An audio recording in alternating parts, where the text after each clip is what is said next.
साथ ही साथ यहाँ पे मौजूद सभी प्राध्यापक बंधुओं और छात्र छात्राओं की भी मैं तहे दिल से स्वागत करती हूँ। और हमारा विषय है हिंदी साहित्य में हास्यकृतों का विमर्श। बहुत बहुत धन्यवाद।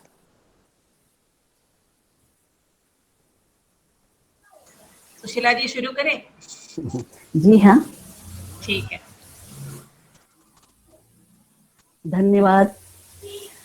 सबसे पहले तो मैं सवाना जी का आभार मानती हूँ कि उन्होंने मुझे यह अवसर दिया है।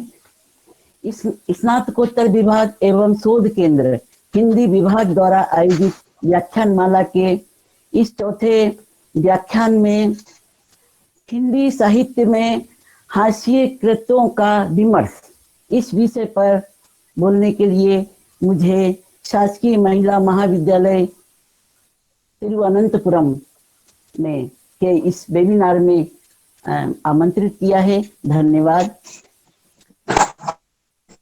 यहाँ हिंदी साहित्य में हास्यकृत विमर्श यह है वर्तमान के उत्तर आधुनिक युग का महत्वपूर्ण विषय है।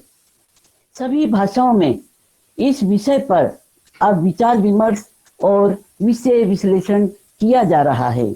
हास्यकृत विमर्श यानी जो समाज की मुख्य धारा से दूर धकेल दिए गए लोग, दबे कुचले पिछड़े लोग जो केंद्र में नहीं बल्कि हाशिए पर हैं, उनकी स्थिति पर हम यहाँ विचार विमर्श करेंगे।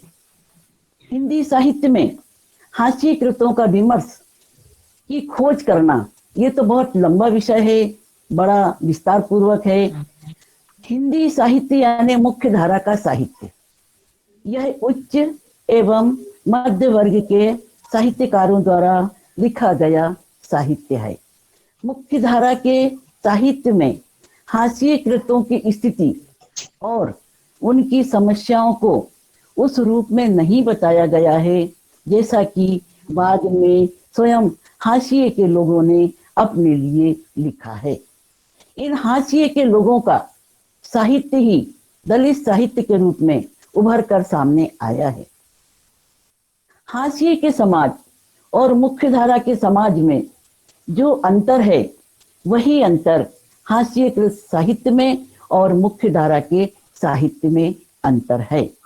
मुख्य धारा के साहित्य में हाशिए के लोगों के लिए केवल दया सहानुभूति के साथ उनके आदर्श और कर्तव्यों की ही चर्चा अधिक है, जबकि हास्यकृत लोगों ने जो अपना साहित्य स्वयं लिखा है उसमें उनके दुख शोषण, उनके अपने अनुभव अनुभूतियां और उनकी समस्याओं का चित्रण यथार्थ रूप में हमें मिलता है।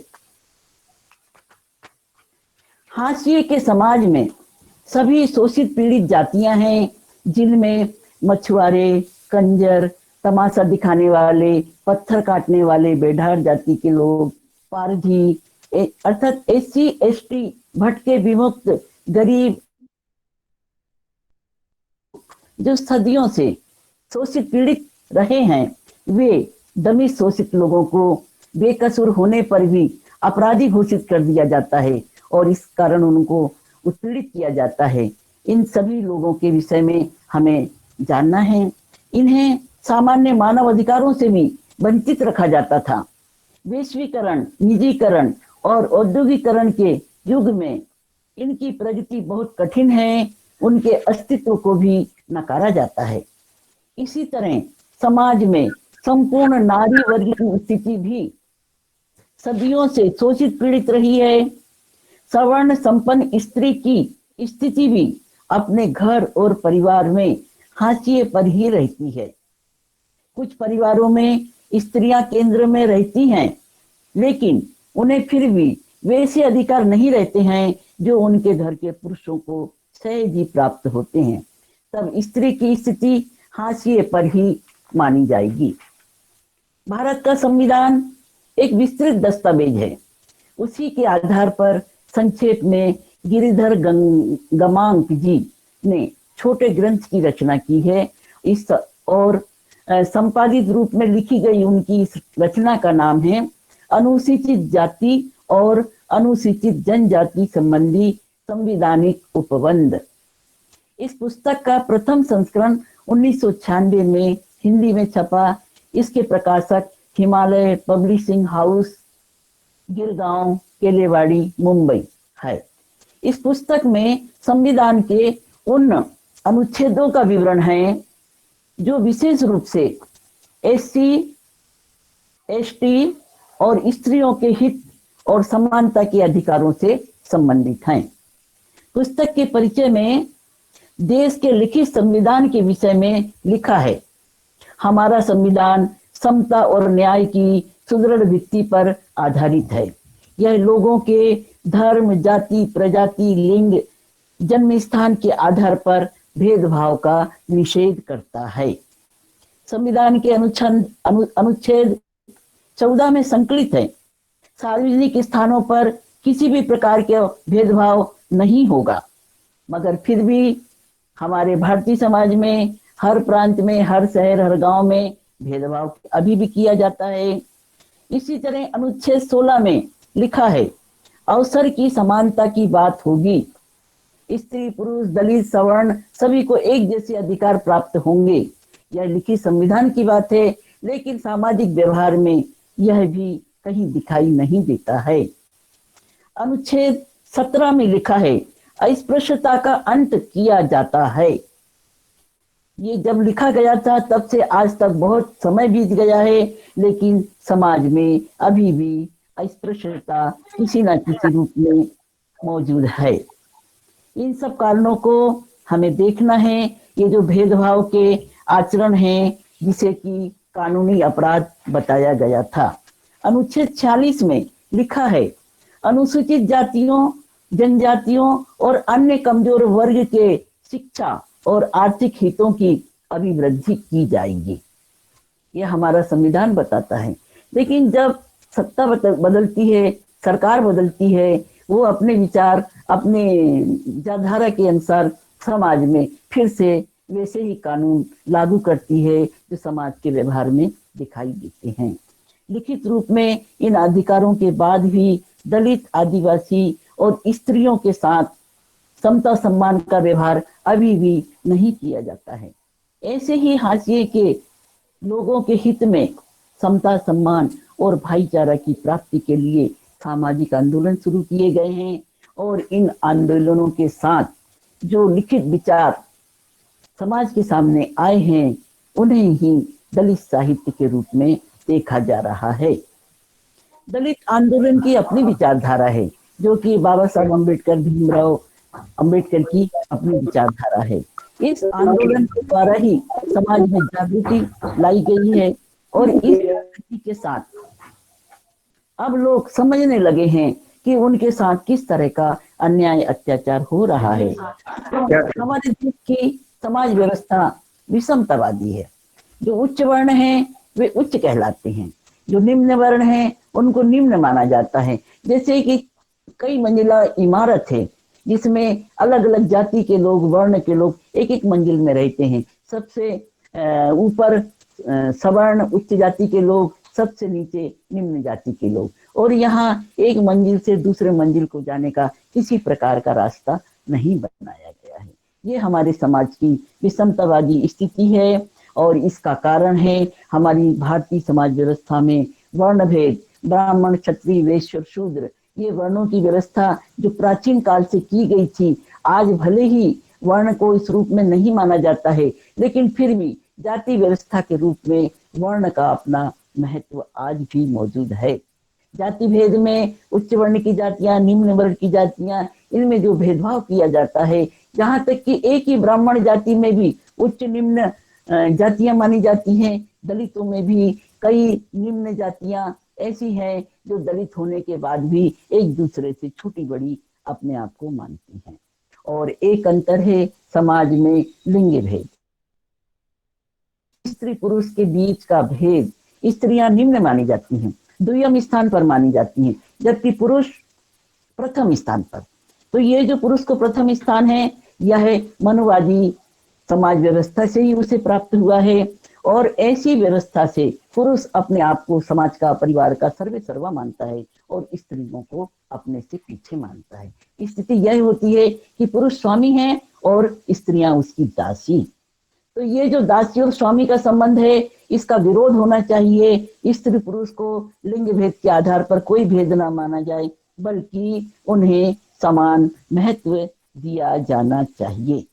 और समाज में जो पैतृक रोजगार हैं, जो वंशानुगत व्यवस्था के रूप में बनाए गए हैं, ऐसे पैतृक रोजगारों से भी जातियां बनी हुई हैं, जिसके कारण वे निम्न कहलाने वाले लोग निम्न ही कहलाते हैं और उच्च कहलाने वाले लोग उच्च ही कहलाते हैं। यहाँ मैं कुछ ऐसे साहित्य के नाम और उनके लेखक का नाम बताऊंगी जो जनवादी विचारधारा, जो प्रगतिवादी विचारधारा से लिखे गए हैं, जो कि आगे चल के जनवादी विचारधारा कहलाई है, लेकिन यह दलित साहित्य लेखन से बहुत दूर की बात है।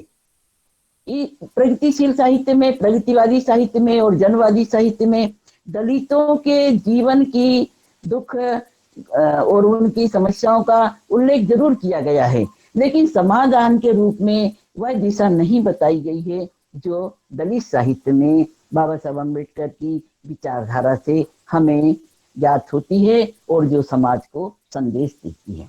गैर दलितों द्वारा लिखा हिंदी साहित्य में हाशिए के लोगों का जीवन, इस दृष्टि से लिखे गए कई कविताएं हैं, उपन्यास हैं, कहानियां हैं। तो यहाँ देखिए, कविता विधा में सुभद्रा कुमारी चौहान की कविता है, प्रभु तुम मन की जानो। अब यहाँ भी दलितों के प्रति दया है, सहानुभूति है, यानी उनके प्रति वह भाव नहीं है कि इन्हें जागृत करो, इनके मन में आक्रोश भरो, इनके मन में विद्रोह भरो और इन्हें भी अपने अधिकारों के लिए लड़ने का संदेश दो। यह भावना इनके साहित्य में दिखाई नहीं देती है। यही बात मैत्री शरण गुप्त की अछूत कविता में भी दिखाई देती है। सोहनलाल द्विवेदी की कविता है हरिजनों के गीत। अब ये हरिजन कौन है? महात्मा गांधी जी ने अपने अछूतोद्धार के अभियान में इन निम्न जाति के लोगों को हरिजन नाम दिया था। अब यहाँ 2 मिनट में मैं इसको स्पष्ट करना चाहूंगी कि हरिजन यानी गांधी जी के वे हरिजन जो अपनी जाति में रहकर अपना निम्न जाति के रोजगार, पैतृक रोजगार करते रहें, केवल उनके प्रति समाज के मन में दया और सहानुभूति रहना चाहिए। ऐसा बापू महात्मा गांधी जी का संदेश था। लेकिन बाबा साहब अम्बेडकर ने जो संदेश दिया था वह हरिजन का नहीं, दलित का दिया था। उन्होंने इन्हें उन दलित पिछड़ी जातियों के लोग कहा है जो सदियों से शोषित पीड़ित रहे हैं, लेकिन अब वे जागृत हो रहे हैं, अपना साहित्य स्वयं लिख रहे हैं, अपने अधिकारों की विचारों में सोचने लगे हैं और इसी प्रकार से अपने अधिकारों के लिए अब वे संघर्ष करने लगे हैं। तो ये जो गांधी जी के हरिजन हैं वे दया और सहानुभूति के पात्र हैं। उनमें किसी प्रकार की जागृति नहीं है, उनमें किसी प्रकार का चेतना नहीं है।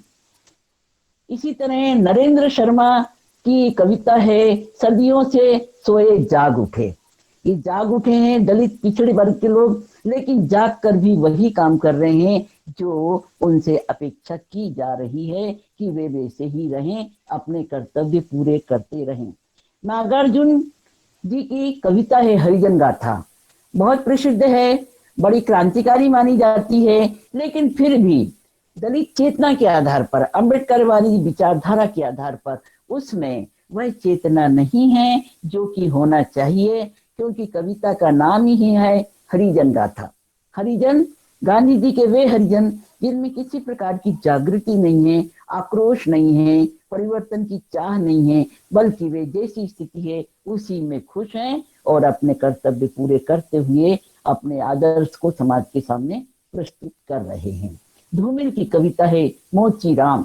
अब मोची यानी जो जूते गांठता है, जूते बनाता है, ऐसे एक व्यक्ति के चरित्र के रूप में यहाँ धूमिल की कविता है। वह भी गांधीवादी विचारधारा से लिखी गई है। जगदीश गुप्त, इन्होंने संभोग नाम से एक खंड काव्य लिखा है।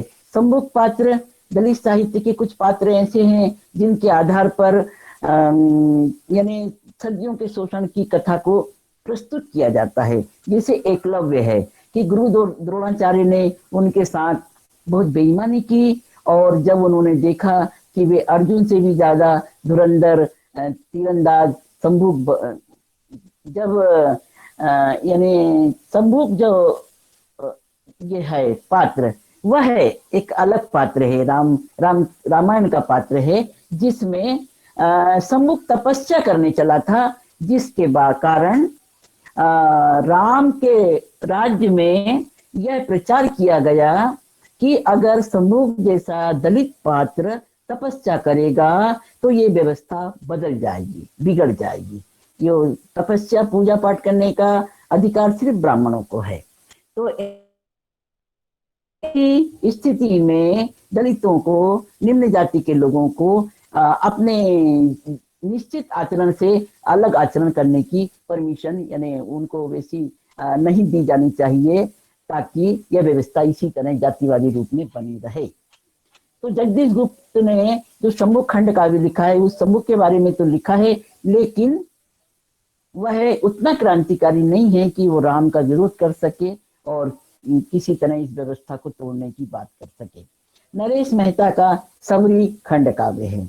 मैं बात कह रही थी कर्ण और अर्जुन और एकलव्य की, जो अभी 2 मिनट पहले की बात है, कि अर्जुन को धुरंधर साबित करना है। गुरु द्रोणाचार्य ने अपने शिष्य जो राजकुल का है उसे ही श्रेष्ठ बताना है। एक भील का एकलव्य, एक भील की संतान, आदिवासी संतान एकलव्य कैसे प्रथम स्थान पर हो सकता है?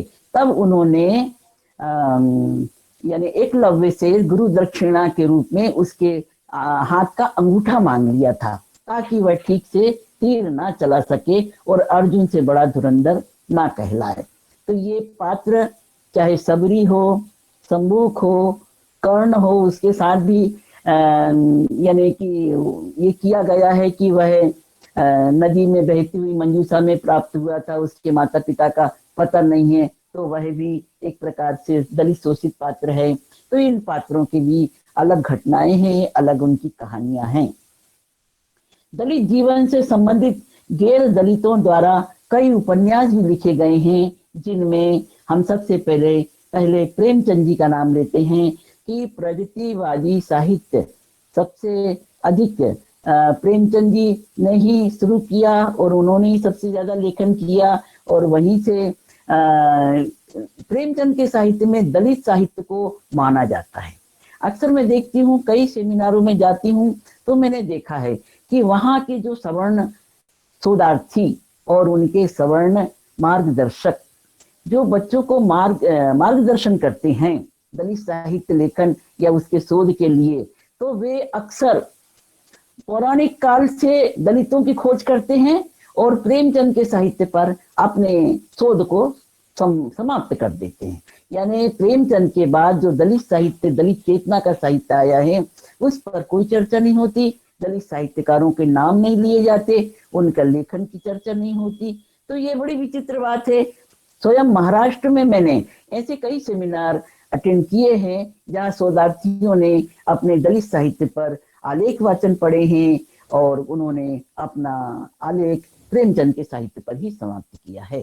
तो यहाँ इस वेबिनार में मैं आयोजकों का ध्यान चाहूंगी कि जब दलित साहित्य की बात होती है तो वह प्रेमचंद के साहित्य से शुरू भले ही हो, क्योंकि प्रेमचंद के साहित्य में दलित जीवन का चित्रण है, दलितों के जीवन का, उसके दुख संतापों का चित्रण है। लेकिन दलितों के जीवन में जो चेतना आनी चाहिए, जागृति आनी चाहिए, या वे अपने इस स्थिति को तोड़ने की बात कहें, यह बात तो प्रेमचंद के साहित्य में दिखाई नहीं देती। चाहे वह प्रेमचंद की कहानी हो, चाहे वह प्रेमचंद के उपन्यास हो। तो ये प्रेमचंद से हम शुरुआत मान सकते हैं कि दलित जीवन पर उन्होंने लिखा, लेकिन वह गांधीवादी विचारधारा से लिखा गया है, अम्बेडकरवादी क्रांतिकारी विचारधारा से नहीं लिखा गया। अम्बेडकरवादी क्रांतिकारी विचारधारा समाज की इस विषमतावादी व्यवस्था को बदल देना चाहती है, इसके बदले में यहाँ समतावादी समाज व्यवस्था की स्थापना करने की बात करती है। तो प्रेमचंद के उपन्यास हैं गोदान, सेवा सदन, रंगभूमि, कर्मभूमि, ये कई उपन्यास हैं जिनमें कि दलित पात्र हैं और दलितों का जीवन में शोषण है, उनके जीवन में दुख संताप है, लेकिन अपनी स्थिति से भी उबर नहीं पाते हैं। थोड़ी सी बात विरोध की जरूर करते हैं, लेकिन विद्रोह और आक्रोश उनमें कहीं भी दिखाई नहीं देता है। अमृतलाल नागर का उपन्यास है नाच्यो बहुत गोपाल, अधिक कई लोगों ने इसको पढ़ा होगा, जिसमें एक दलित पात्र है मोहना नाम जिसका दिया है। वह एक ब्राह्मण की बेटी उसके साथ भागती है और वे साथ रहते हैं, लेकिन ब्राह्मण की बेटी को मोहना की पत्नी होने के बाद भी ब्राह्मण होने के कारण बहुत ही श्रेष्ठ बताया गया है, जबकि मोहना को डाकू तक बना दिया गया है। और वो सवर्ण मानसिकता से लिखा गया ये उपन्यास है, जहाँ लोग यह कबूल ही नहीं करते हैं कि दलितों में भी वह बदलाव आ सकता है, जिससे कि वह अपनी स्थिति को बदल सकता है। जगदीश चंद्र के उपन्यास, 3 उपन्यास है, बहुत फेमस है और उन्हें दलित साहित्य का उपन्यास कहा गया है। लेकिन मैं यहाँ भी वही बात कहूंगी। देखिए, उपन्यास के नाम है धरती धन न अपना। ये जगदीश चंद्र जी हरियाणा के जाट जाति के हैं, जो उच्च वर्ण कहलाती है। जाट और जाटों में बहुत अंतर है। जाटो चमार जाति है और जाट वह सवर्ण जाति है जो बहुत ही दादागिरी के साथ, अपनी हुकूमत के साथ अपने क्षेत्र में रहती है। उनके उपन्यास का नाम धरती धन्ना अपना, नरक कुंड में निवास वास, और धरती अपनी ही तो थी, धरती अपनी तो थी, लेकिन कहाँ गई पता नहीं। तो ये उपन्यास के नाम हैं जिसमें उन्होंने अपने उपन्यासों में दलित पात्रों को यहाँ स्थान दिया है। लेकिन वे दलित पात्र यहाँ नायक रूप में नहीं है, भले ही उनको नायक बनाया हो। काली नाम का व्यक्ति, उसका एक चरित्र अलग ही प्रकार से है कि वह भागता ही रहता है, वह दलित है, शोषित है, कहीं उसको समाज में सम्मान नहीं मिलता है। तो ऐसे उपन्यासों में जब दलितों को रखा जाता है, भले ही नायक के रूप में, लेकिन अगर उन्हें सामाजिक सम्मान प्राप्त ना हो, अगर वे अपनी स्थिति से उबर कर ऊपर ना उठ सके, तो वह कैसा दलित साहित्य? उसको दलित साहित्य नहीं माना जा सकता है। तो ये एक बड़ी विस्तार की बात है कि जब किसी एक किताब को लेकर हम उसकी चर्चा करें, उसका विश्लेषण करें, उसमें दलित पात्रों का जीवन देखें, उसमें दलित चेतना का विश्लेषण करें, तो हम और आप सभी समझ सकेंगे कि दलित साहित्य के नाम पर इन साहित्य को जो हम हिंदी साहित्य में चर्चित करते हैं, इन पर चर्चा करते हैं, लेकिन यथार्थ में इनमें दलित जीवन का उल्लेख है, दलित चेतना का, दलित जागृति का उल्लेख नहीं है। इसी प्रकार निराला जी का उपन्यास है अलका निरुपमा। इसमें भी नारी की शोषित पीड़ित स्थिति है, लेकिन वह नारी भी अपनी स्थिति से उबर नहीं पाती है। पांडे बेचन शर्मा, इनका उपन्यास है बुधवा की बेटी। अब बुधवा दलित पात्र है, उसकी बेटी, और इसके जीवन के विषय में इस उपन्यास में बताया है। आचार्य चतुरसेन शास्त्री, ये बड़े प्रसिद्ध लेखक हैं, स्थापित मुख्य धारा के साहित्यकार हैं। इन्होंने भी जब प्रगतिशील साहित्य का प्रारंभ हुआ, प्रगतिवादी साहित्य का, और लोगों में ये चर्चा यानी कि गोष्ठियां होती थी, सेमिनार होते थे, तय किया जाता था कि साहित्यकार किन विषयों पर लिखें, तब ये तय होता था कि अब हम दलित शोषित पात्रों पर लिखेंगे। लेकिन लिखने वाले सवर्ण गैर दलित लोग होते थे, जो अपनी मानसिकता से, अपनी दृष्टि से दलित पात्रों को देखते थे और उसी दृष्टि से वे उन दलित पात्रों की भावनाओं, उनके जीवन और उनकी आशा आकांक्षाओं को निरूपित करते थे। तो आचार्य चतुरसेन जी ने भी उपन्यास लिखे हैं, जिसमें एक उपन्यास का नाम है गोली। गोली बने वो व्यक्ति को कहा जाता है जो डोली लेकर चलता है अपने कंधों पर, और लोगों को, जैसे जो पैदल नहीं चल सकते, उनको अपनी पीठ पर डोली पर बैठा के चलने वाला। अब बगुला के पंख, ये भी उनका एक उपन्यास है। रांगे राघव का उपन्यास है कब तक पुकारूं, ये भी नट जाति पर एक बहुत अच्छा विस्तृत उपन्यास है। नट जाति के, ये तो टीवी के सीरियल में भी काफी लंबा इस उपन्यास को बताया गया है। तो इसमें कंजर जाति, नट जाति के लोग दुखी हैं, अपने इतिहास को वो गौरवमय मानते हैं, लेकिन वर्तमान में बहुत ही शोषित पीड़ित हैं, फिर भी वे अपनी स्थिति को स्वयं बदल नहीं पाते हैं। तो यहीं तक ही दलित स्थिति को उपन्यासों में बताया गया है। उदय शंकर भट्ट का उपन्यास है सागर, लहरें और मनुष्य। ये मछुआरा जीवन पर है, जो सागर में अपना जीवन मछलियों के पकड़ने के आधार पर ही अपना जीवन यापन करते हैं। फणीश्वरनाथ रेणु का उपन्यास है मैला आंचल। रमणिका गुप्ता जी का उपन्यास है मौसी, सीता और मौसी। दो उपन्यास है छोटे छोटे, जो आदिवासी स्त्रियों के जीवन पर आधारित है। इसी प्रकार तेजिंदर सिंह जी का उपन्यास है काला पादरी। काला पादरी भी आदिवासी समाज के जीवन पर उसका उल्लेख आदिवासी जीवन के रूप में किया गया है, दलित पात्र का। रणेंद्र जी का उपन्यास है ग्लोबल गांव के देवता। आदिवासी जीवन पर है, उनकी समस्याओं को अलग रूप में बताया गया है, लेकिन फिर भी यहाँ वह चेतना, वह जागृति नहीं है जो कि ये स्वयं शोषित पीड़ित लोग अपने साहित्य को लिखते हैं। तब वे अपनी आप बीती लिखते हैं, अपने अनुभव लिखते हैं, अपनी अनुभूतियों को लिखते हैं। इसी प्रकार हम कहानी की बात करेंगे, केवल दो कहानी की बात, कि कहानियां तो बहुत लिखी गई हैं जिनमें दलित पात्रों का उल्लेख है, दलित जीवन का उल्लेख है, लेकिन गैर दलित लोगों द्वारा लिखी गई दलित कहानियों में भी वह चेतना, वह जागृति नहीं है जो दलित साहित्यकारों द्वारा लिखी गई कहानियों में है। निराला जी की कहानी है चतुरी चमार। एक चतुरी नाम का व्यक्ति है जो बहुत अच्छे जूते बनाता है, और यही उसकी प्रशंसा का कारण है कि उसके जैसा जूता कोई और नहीं बना सकता है।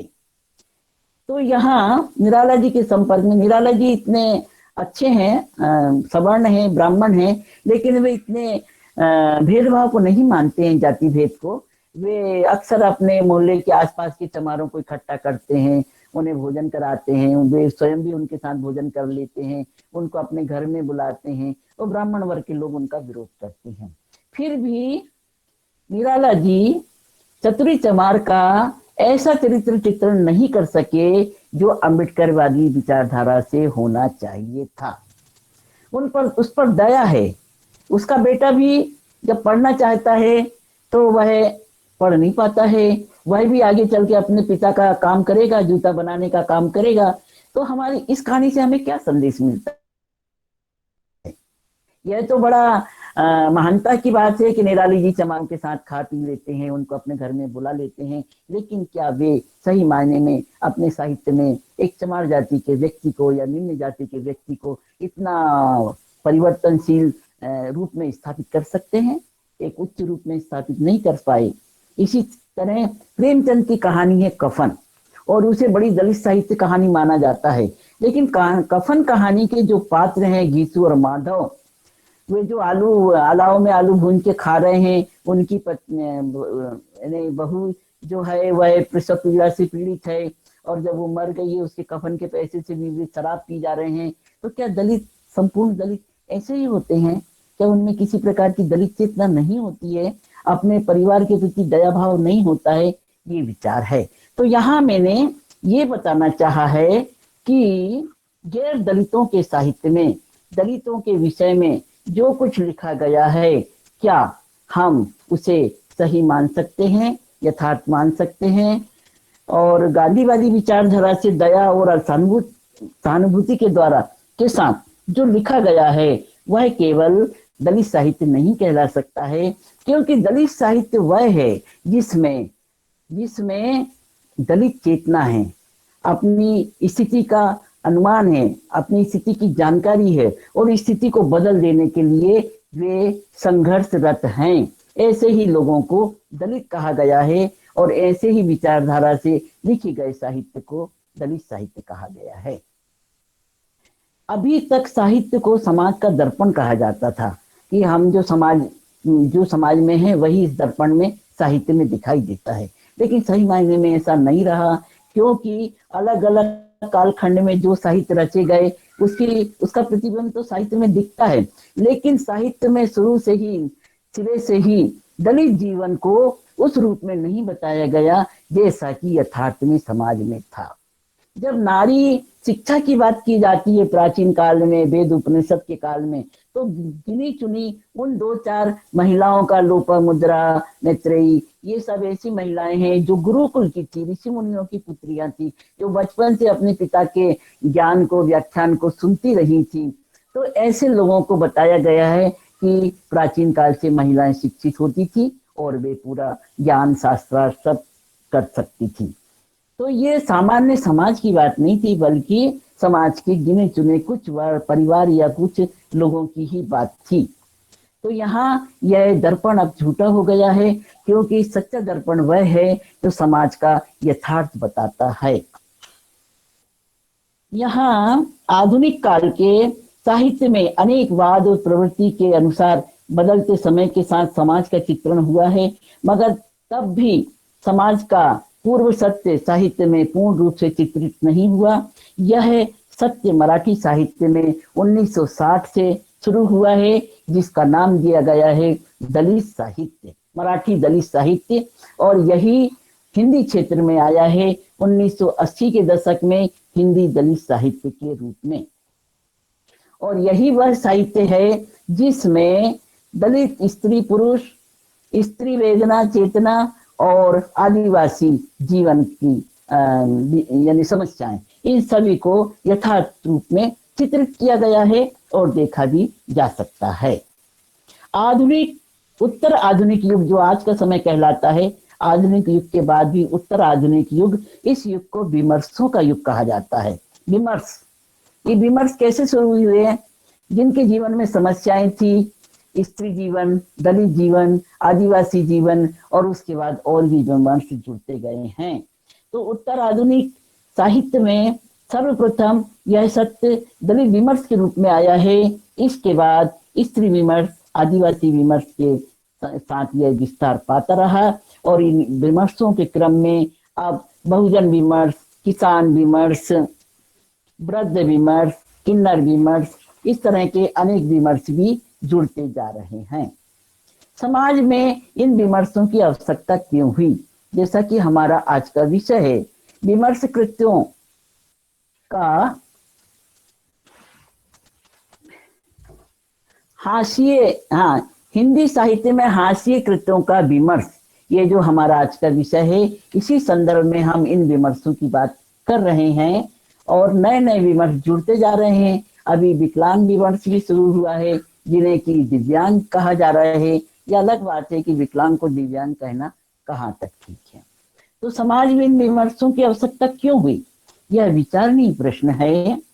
20वीं शताब्दी के आरंभ से ही वंचित पीड़ित वर्ग की जागृति एवं उनके अधिकारों के लिए पूरे देश में अनेक आंदोलन चलाए गए हैं। इन आंदोलनों का नाम भी मैंने अनेक सेमिनारों में लिया है।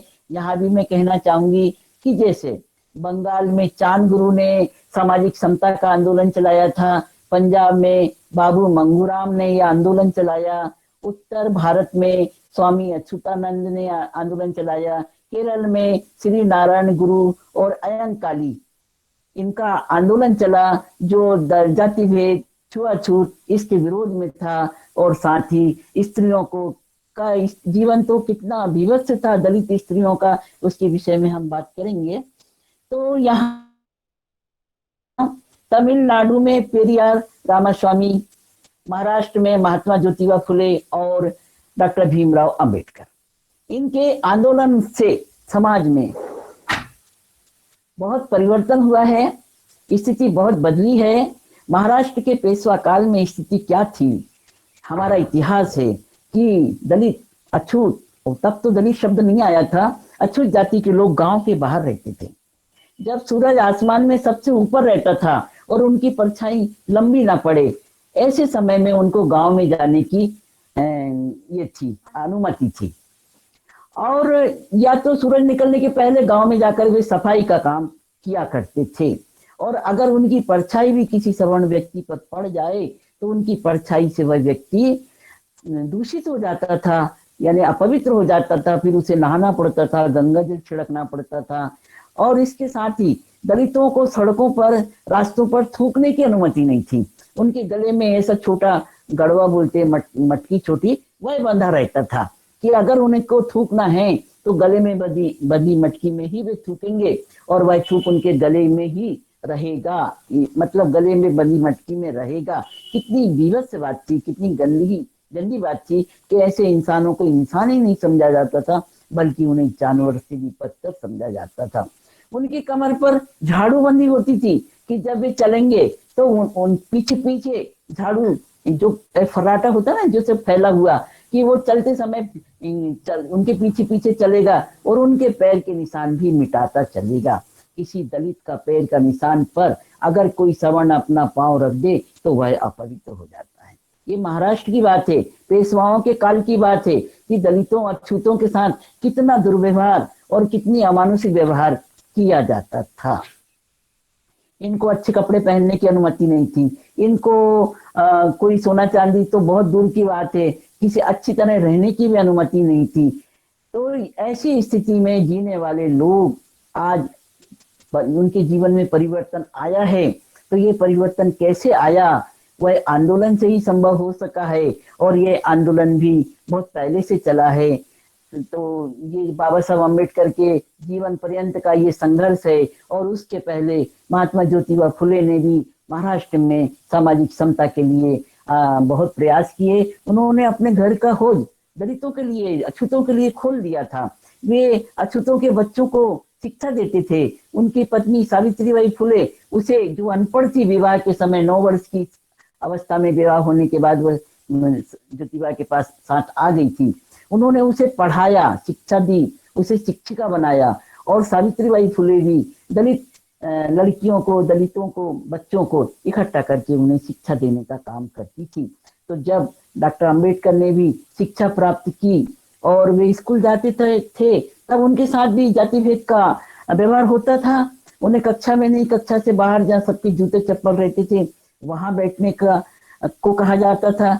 वे अपने घर से टाट पट्टी का टुकड़ा लेकर जाते थे, एक लंगोटी पहने हुए, क्योंकि वस्त्र नहीं थे, उन्हें कोई पानी नहीं पिलाता था, दिन दिन भर प्यासे रहते थे। ऐसी स्थिति में यह भी एक लंबी कथा है, लंबा विषय है, बड़ा विषय है कि जिस पर कभी विस्तार से हम बातें करेंगे कि जिस मसीहा ने दलितों का उद्धार किया, दलितों में जागृति लाई, उसने स्वयं अपने जीवन में दलित होने के दंश किस प्रकार भोगे थे।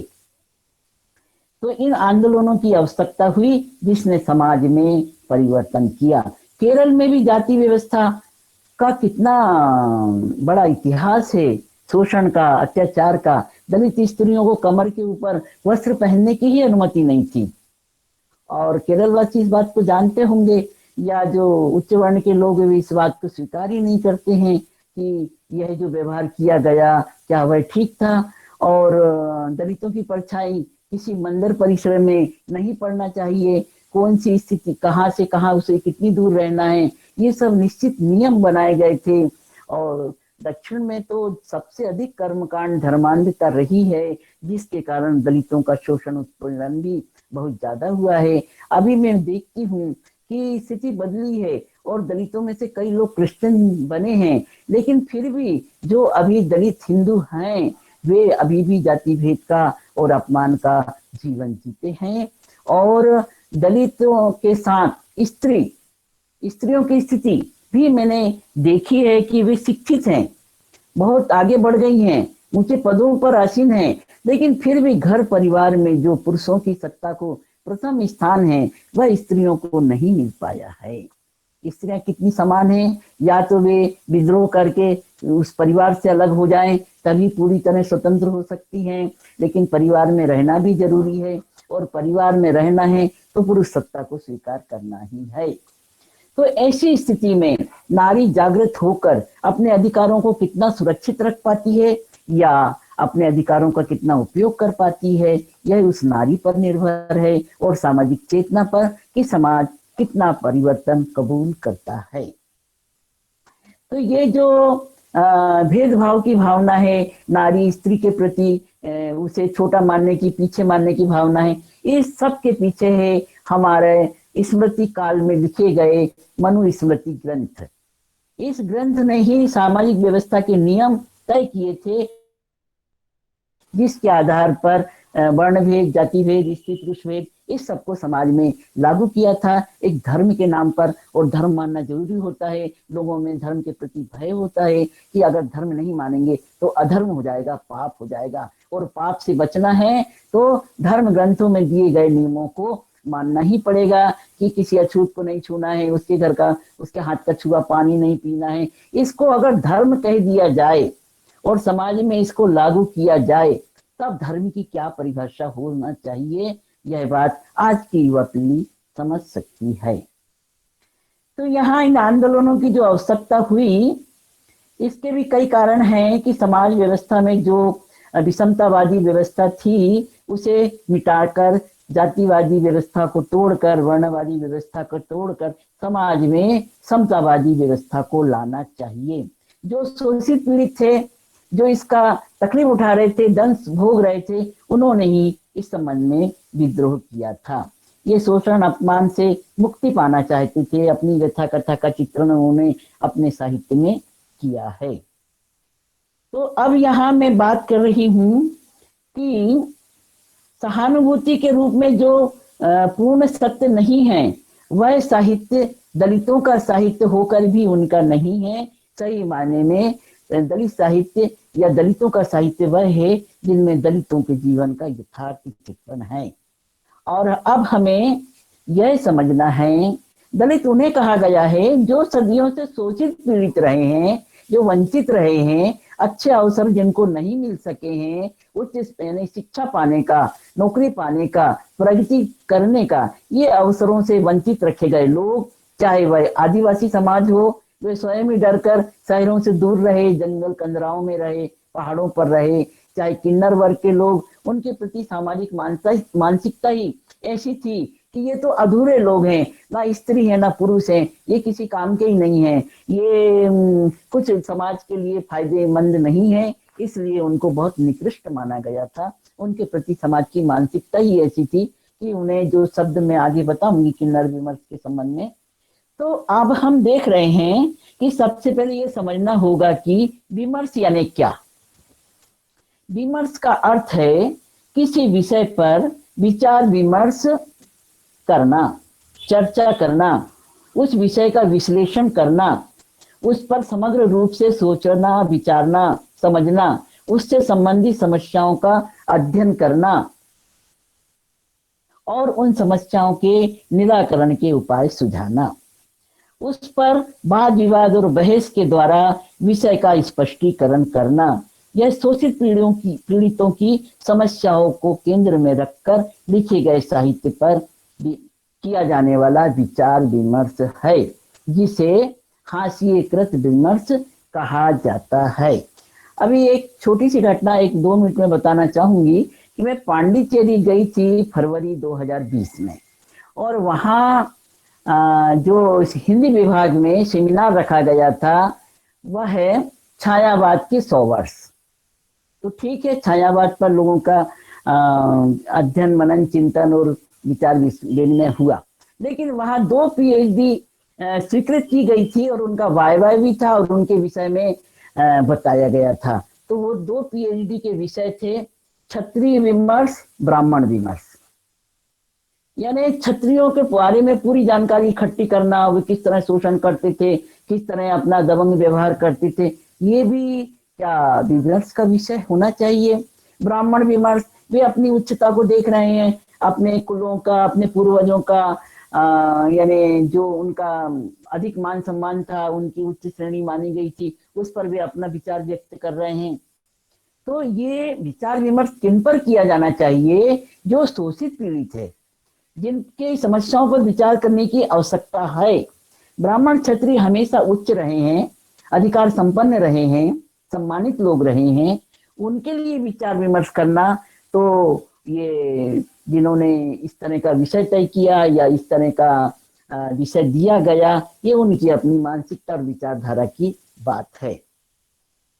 तो यह है, यहाँ जो बात कर रही हूँ कि दलित विमर्श, हाशिए के लोगों का विमर्श, उनकी वर्तमान स्थिति को बताते हुए उनकी इस स्थिति के इतिहास की खोज करता है, साथ ही भविष्य में उनकी परिवर्तित बेहतर स्थिति की आशा आकांक्षा को भी घोषित करता है। मनुवादी विषमतावादी सामाजिक मूल्यों पर आधारित समाज रचना में दलित और स्त्री सबसे अधिक पीड़ित रहे हैं। दलित अछूत लोग वर्ण व्यवस्था से बाहर के लोग हैं। वर्ण व्यवस्था से बाहर के लोग, शूद्र जिन्हें कहा जाता है, वे आज के बहुजन समाज के लोग हैं जो ओबीसी कहलाते हैं और समाज में उच्च वर्ण के साथ रहकर वे उनके प्रति सेवा कार्य करते थे। लेकिन जो अछूत वर्ग के लोग हैं वे ऐसे लोग हैं जो वर्ण व्यवस्था के बाहर के लोग हैं, जिन्हें पंचम वर्ण कहा गया है, पांचवा वर्ण। तो जिन्हें गांव के बाहर बसाया जाता था, गांव में अछूतों के घर अभी भी गांव के बाहर ही होते हैं। मैंने अपनी आत्मकथा में लिखा है कि जब 1954 में मेरा जन्म हुआ था, 1970 में मैंने 10वीं क्लास पास की थी, तब भी हमारे घर गांव के बाहर ही थे। और ये एक पहचान थी कि गांव के बाहर कौन लोग रहते हैं, जो अछूत हैं, जो निम्न जाति के लोग हैं, उनके घर गांव के बाहर होते हैं। अस्पृश्यता और अपमान के साथ अभावपूर्ण इन लोगों का जीवन होता है।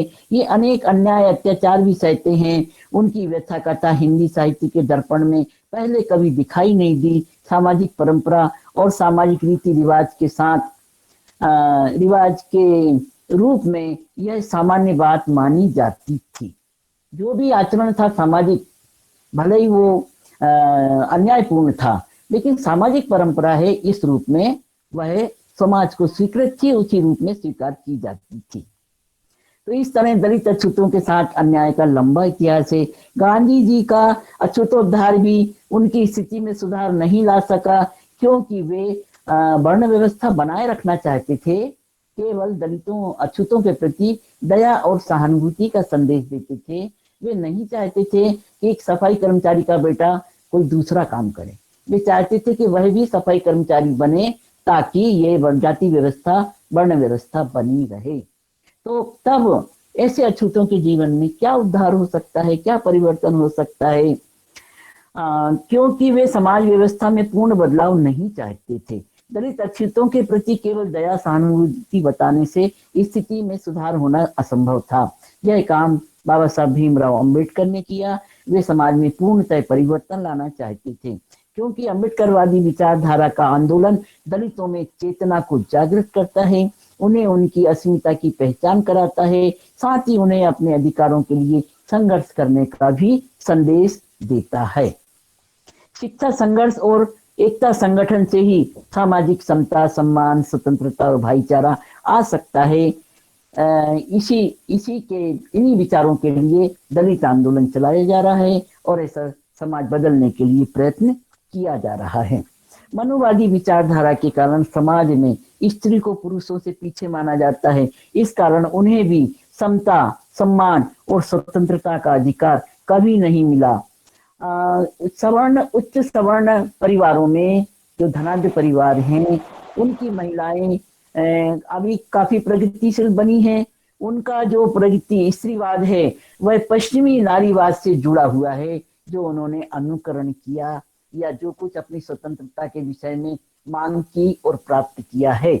लेकिन सवर्ण स्त्रियों का नारीवाद वह दलित स्त्रियों तक नहीं पहुंचा है और दलित जीवन की समस्याएं अलग हैं। उनके अपने अभाव हैं, सामाजिक अपमान है, उनका अपना परिवार है।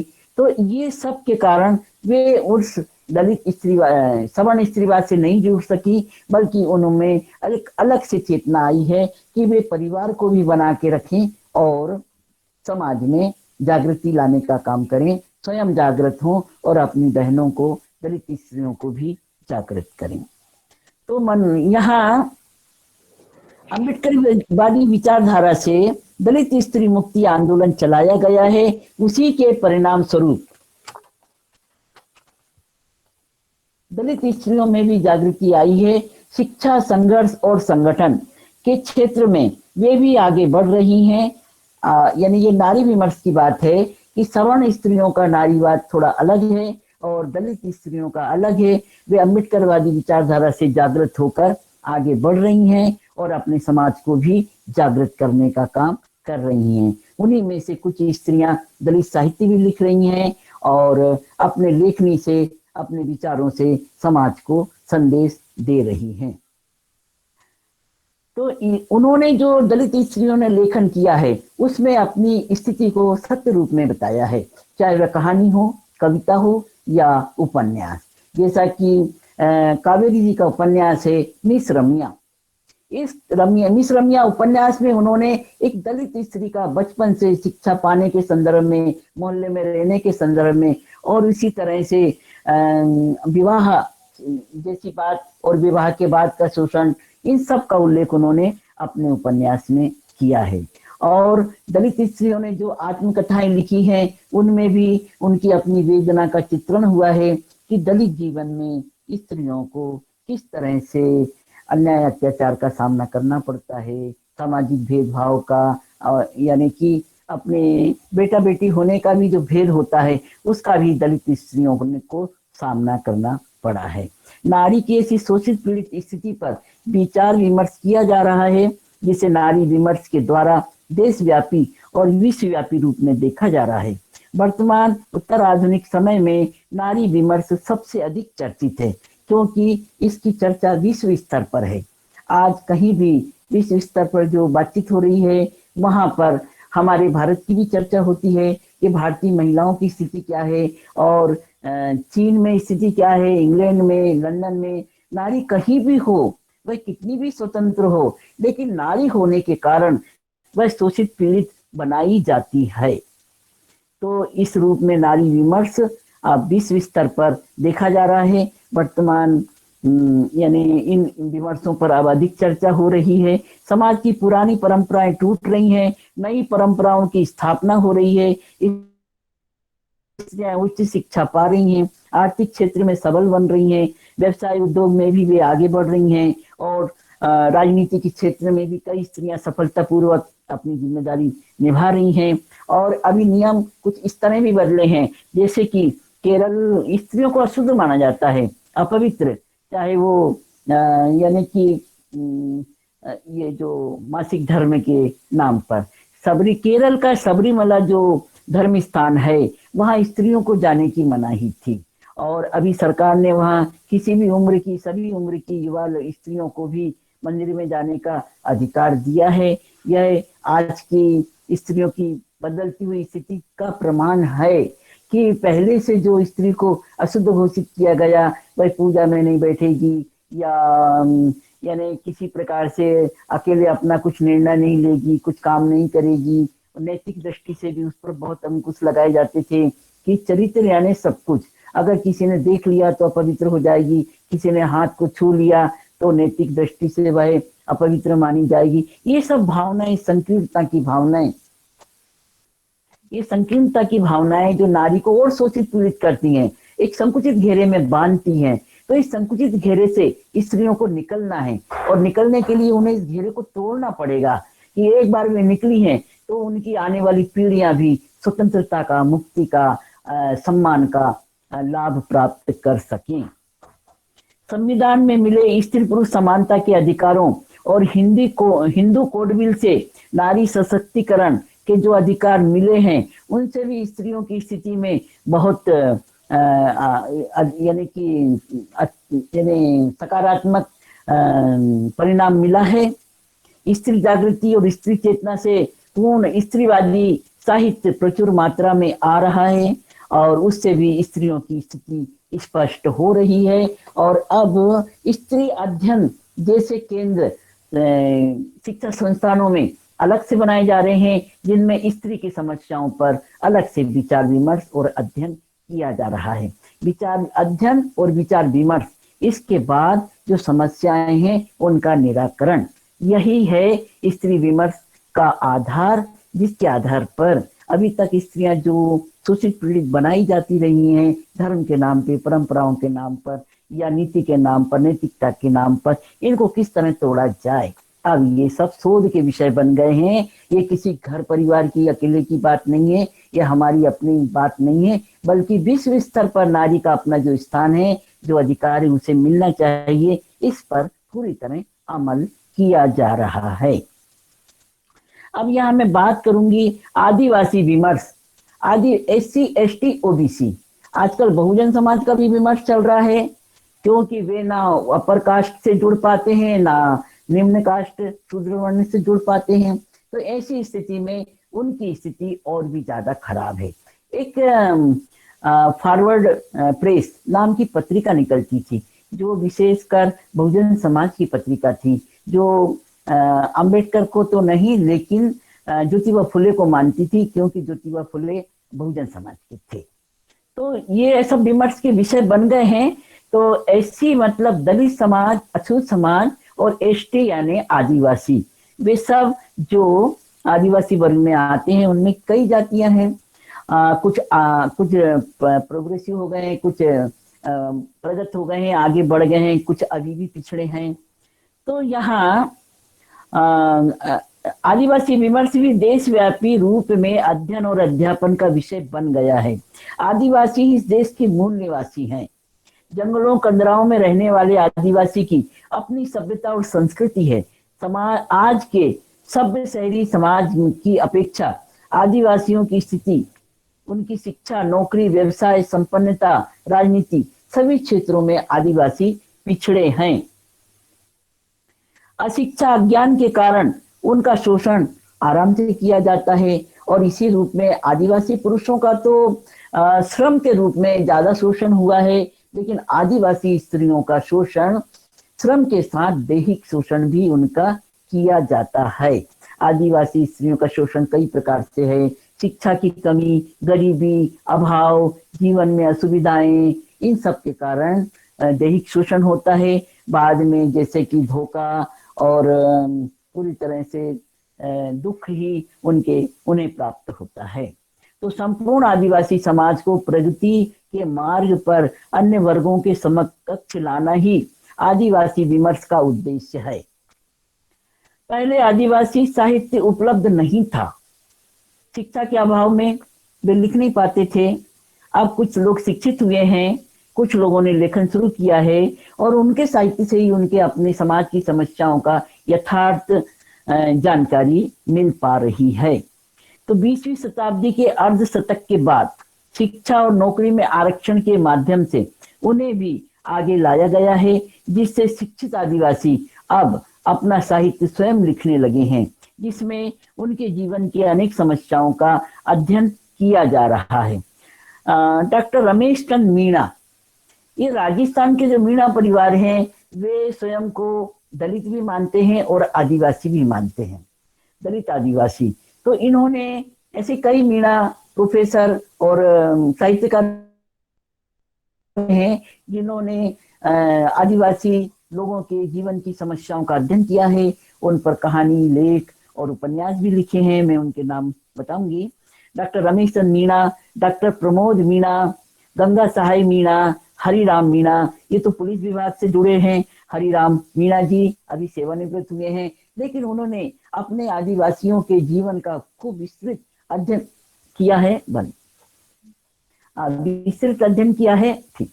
और उनकी समस्याओं को लेकर उनके जो उनका बलिदान है, जो उनके पूर्वजों ने कुछ अपनी स्वतंत्रता प्राप्ति में योगदान दिया है, उन सब से संबंधित कथाओं को लेकर उन्होंने साहित्य लेखन किया है। ऐसे उच्च शिक्षित प्रगतिशील लेखकों और विचारकों ने आदिवासी विमर्श में अपना योगदान दिया है। निर्मला पुतुल, बिटिया मुर्मू जैसी अनेक आदिवासी स्त्रियां हैं, जिन्होंने कविता के माध्यम से, कहानी के माध्यम से भी आदिवासी स्त्रियों के शोषण की कथा को बड़े मार्मिक रूप में समाज के सामने रखा है। वह भी एक अध्ययन का विषय है, और उनके माध्यम से ही हम जान सकते हैं कि आदिवासी जीवन में कितना शोषण और अन्याय है, विशेषकर महिलाओं के जीवन में। तो आदिवासी जीवन की समस्याओं को इस तरह स्वर मिल रहा है। अनेक संस्थाएं सरकारी और गैर सरकारी तौर पर भी आदिवासियों के हितों में विचार विमर्श, चर्चा और शोध अनुसंधान के द्वारा काम कर रही हैं। आदिवासी जीवन की समस्याओं पर ऐतिहासिक और सामाजिक धार्मिक दृष्टि से अध्ययन और विश्लेषण भी किया जा रहा है। हाशिए पर धकेले गए आदिवासियों को केंद्र में मुख्य धारा में लाने का प्रयास किया जा रहा है। अब वे भी उच्च शिक्षा प्राप्त करें, उच्च पदों पर नौकरी करें, धन संपन्न बने और अपने परिवार को उन्नत बनाएं, अपने बच्चों को बहुत उच्च शिक्षा दें। इस तरह का व्यवस्था की जा रही है कि उन्हें भी ये सब अवसर प्राप्त हों। तो इस तरह उन्हें मुख्य धारा में लाने के प्रयास किए जा रहे हैं। यह विमर्श साहित्य के साथ आंदोलन के रूप में भी चल रहा है। दलित आदिवासी आंदोलन, दलित आदिवासी विमर्श का आधार है और उस आंदोलन में आदिवासी नेता जो कि हिंदूवादी विचारधारा से नहीं जुड़े हैं, वे ही अपने समाज के उत्थान का काम सही रूप में कर रहे हैं। अब इसके साथ मैं किन्नर विमर्श के बारे में कुछ चर्चा करूंगी। आजकल दलित स्त्री आदिवासी विमर्श के साथ किन्नर विमर्श को भी प्रमुखता के साथ पढ़ा जा रहा है, देखा जा रहा है।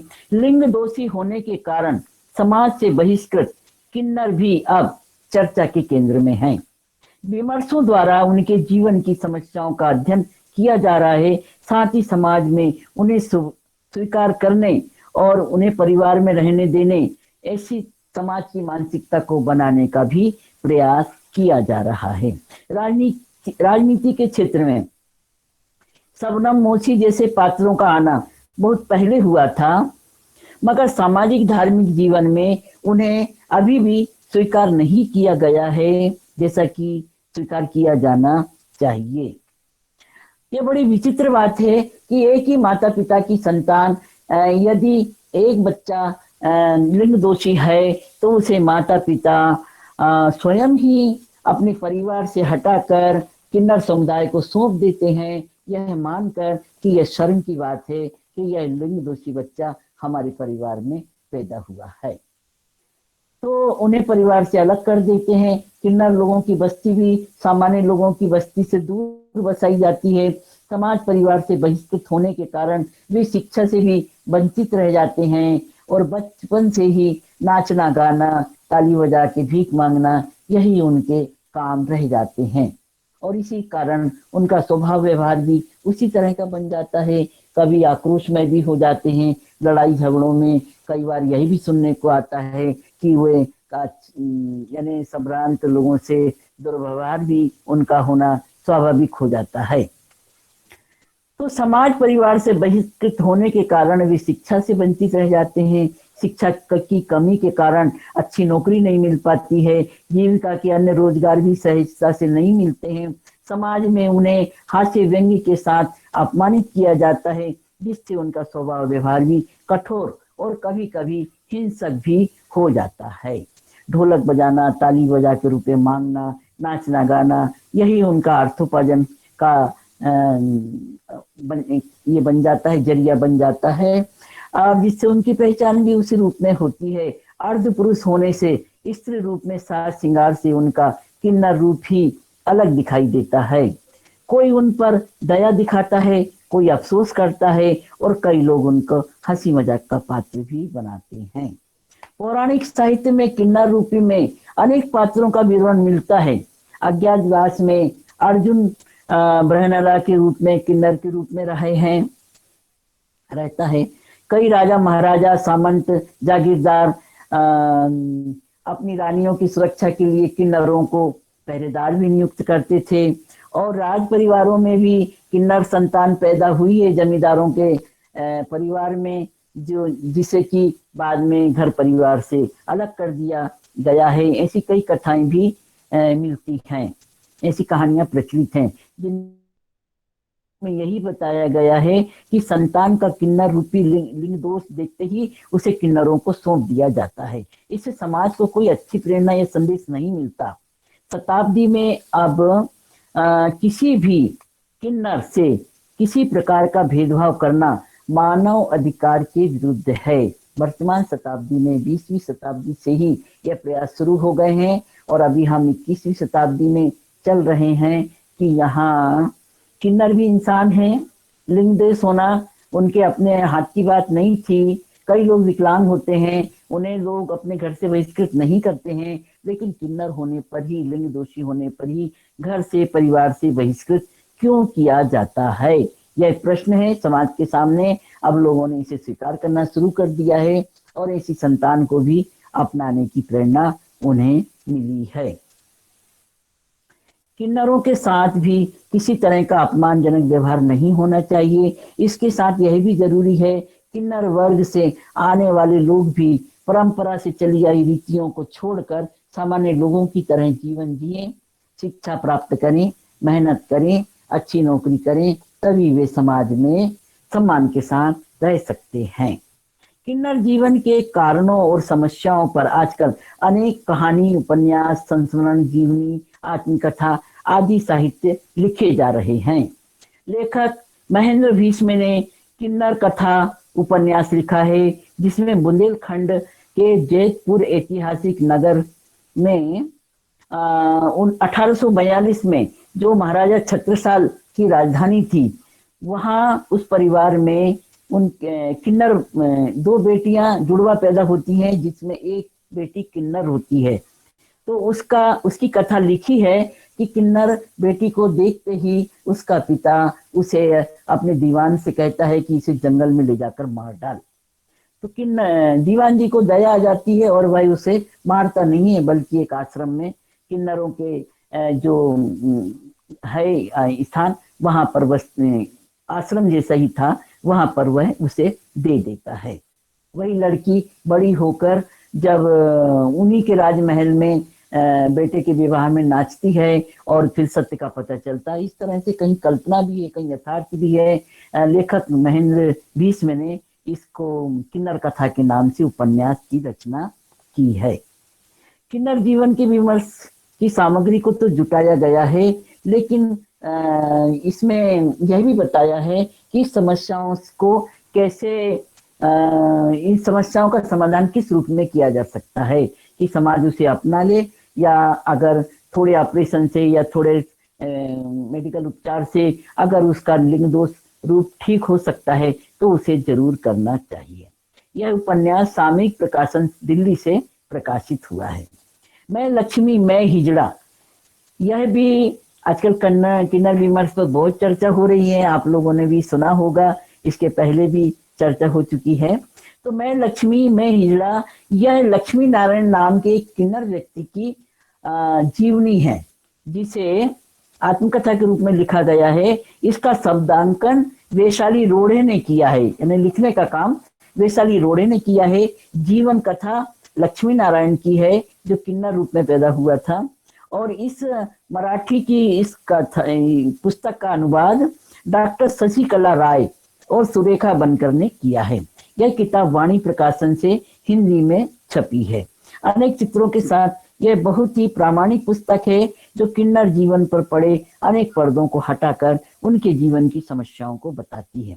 कौन बनेगा करोड़पति, इस सीरियल में भी लक्ष्मी नारायण को आमंत्रित किया गया था और बातचीत के सिलसिले में उन्होंने बताया था कि वह किस तरह अब अपने परिवार में रहकर परिवार को सपोर्ट कर रहे हैं, और अब क्योंकि वह खुद माँ नहीं बन सकते, पिता नहीं बन सकते, उन्होंने एक लड़की को दत्तक लेकर उसके लिखने पढ़ने का, उसके जीवन का पूरा जिम्मेदारी को संभाला है। तो यहाँ किन्नर जीवन पर पड़े अनेक बातों की जानकारी इस पुस्तक से मिलती है। और प्रसिद्ध लेखिका चित्रा मुदगल का उपन्यास, जो सामयिक प्रकाशन से प्रकाशित हुआ है, जिस पर उन्हें अकादमी पुरस्कार भी प्राप्त हुआ है, post box number 203, Nala Sopara. यह नाला सोपारा जो क्षेत्र है, वहीं दूर कहीं किन्नरों की बस्ती है। उन्होंने और वहाँ उसी से थोड़ी दूरी पर सवर्ण लोग भी रहते हैं। तो लेखिका ने एक किन्नर बालक की जीवन की कथा को इस उपन्यास में बताया है।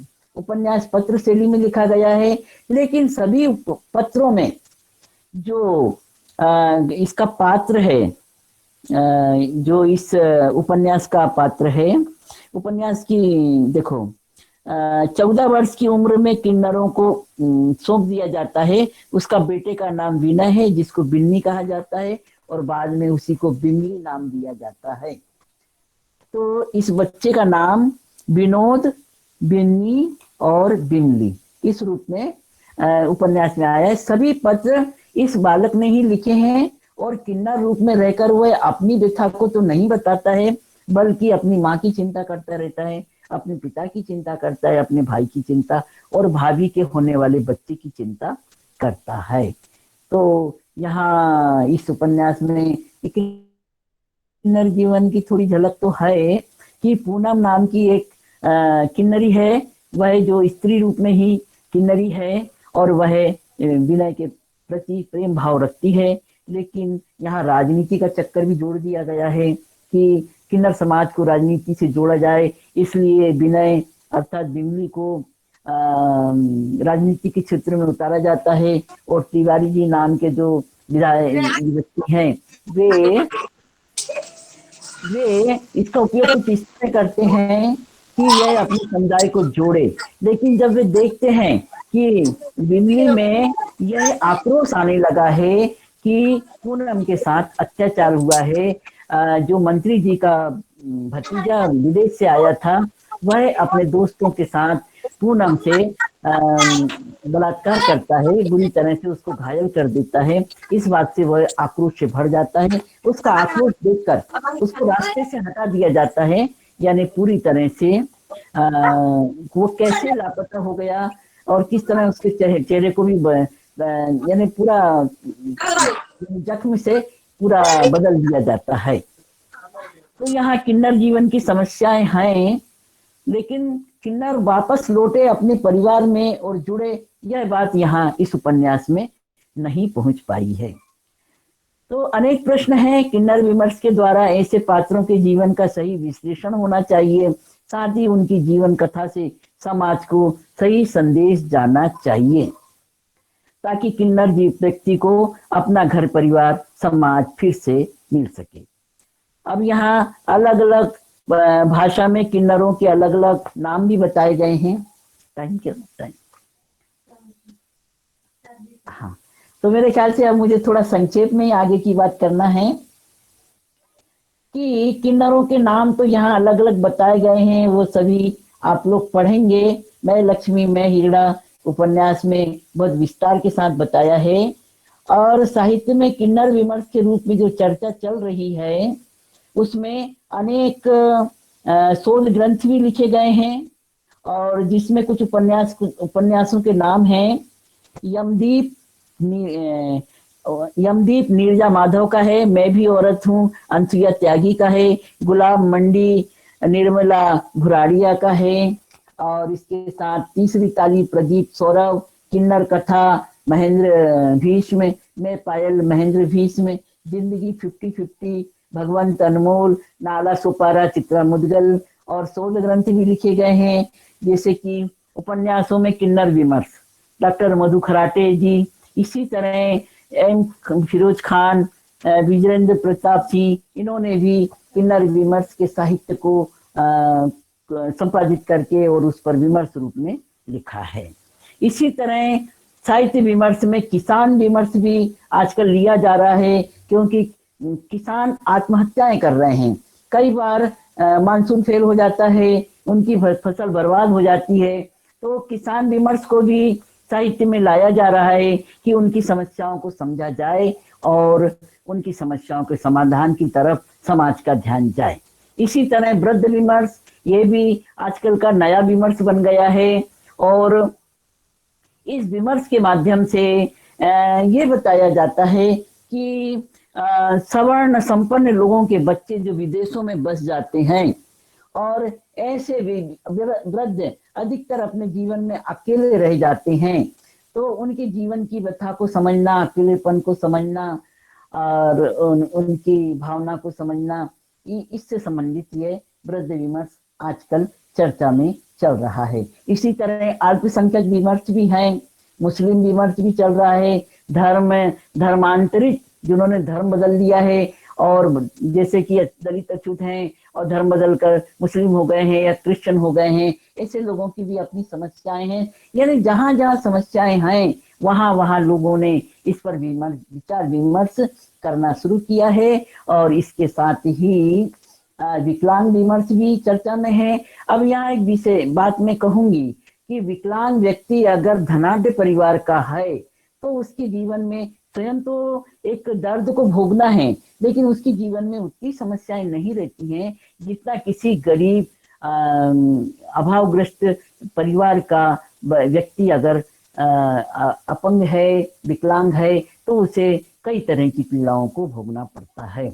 अगर हमारे मन में दृढ़ इच्छा शक्ति है तो हम उच्च शिक्षा पाकर, अच्छी नौकरी पाकर, अपंग रहकर भी हम ऊंचे स्थान पर पहुंच सकते हैं, जीवन की दौड़ में आगे बढ़कर अपनी मंजिल को पा सकते हैं।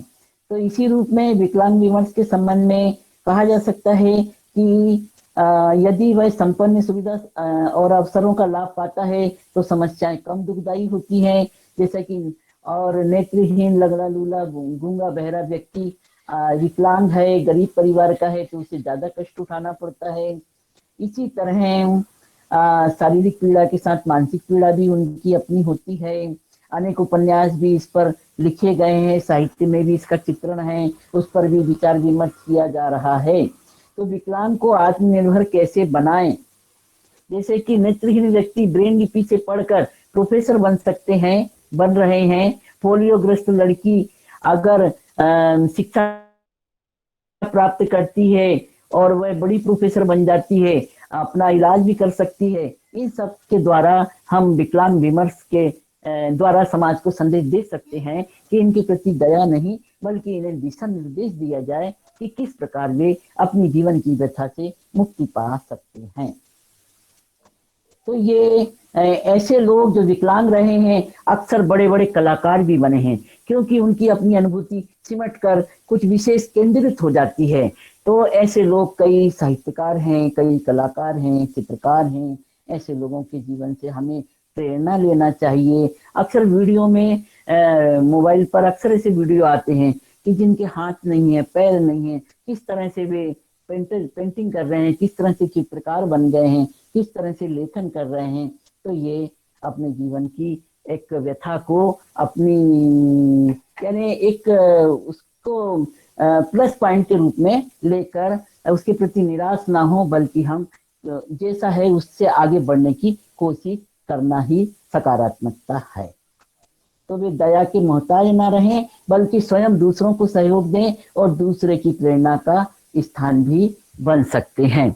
यहाँ मैं अब कुछ दलित साहित्य के बारे में बात करूंगी कि दलित साहित्य में दलित जीवन की अनुभूति बहुत गहराई से हुई है। उनकी पीड़ा का, उनकी आक्रोश का, उनकी समस्याओं का बहुत ज्यादा चित्रण हुआ है। यह तो एक बहुत बड़ा विषय है, लेकिन यहाँ बस उनके नाम, लेखक के नाम इस परिचय के रूप में देना चाहती हूँ कि जो प्रमुख रूप से दलित विमर्श और नारी विमर्श आज के प्रमुख विषय हैं, उसके लिए दलित साहित्य में इतना लेखन हो चुका है कि उसके अध्ययन और चिंतन मनन से ही हम उन समस्याओं को अच्छी तरह समझ सकते हैं, उसको सुधार सकते हैं और समाज को नया संदेश दे सकते हैं। आने वाली पीढ़ियों को भी यह संदेश दे सकते हैं कि वे अब छोटे नहीं हैं, निम्न नहीं हैं, बल्कि कभी भी किसी से कम नहीं है। यह संदेश हमने अपनी आने वाली पीढ़ियों को, वर्तमान पीढ़ियों को दिया है।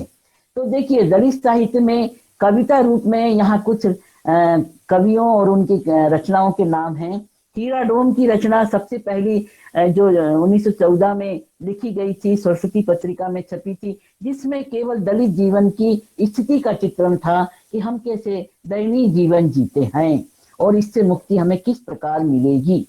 यह एक अछूत की शिकायत इस नाम से प्रकाशित हुई थी। इसी तरह अच्युतानंद जी ने, जो स्वामी अच्युतानंद, वे दलित समाज के, जाटो समाज के एक बड़े कार्यकर्ता रहे हैं। उत्तर भारत में इनका बहुत काम है। इसके साथ ही इन्होंने बहुत साहित्य लिखा है। उनकी कविता का नाम है आदि वंश का डंका। अब ये दलित भी अपना डंका बजाने लगे हैं, लोगों को अपनी जानकारी देने लगे हैं। माता प्रसाद जी का कविता का नाम है सोनवा का पिंजरा, भीम शतक।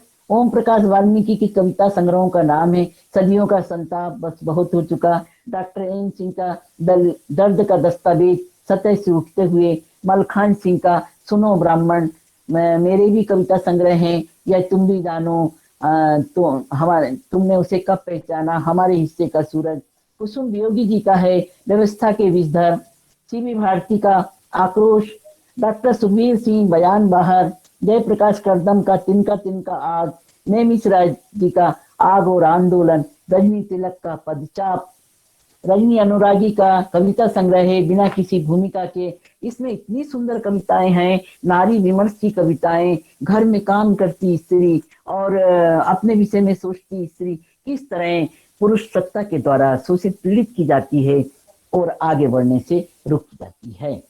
पूनम तुसामन की कविता संग्रह का नाम है माँ मुझे मत दो, और उनका दूसरा संग्रह भी आ गया है मदारी। हेमलता महेश्वर जी की कविता संग्रह का नाम है नील नीले रंग के।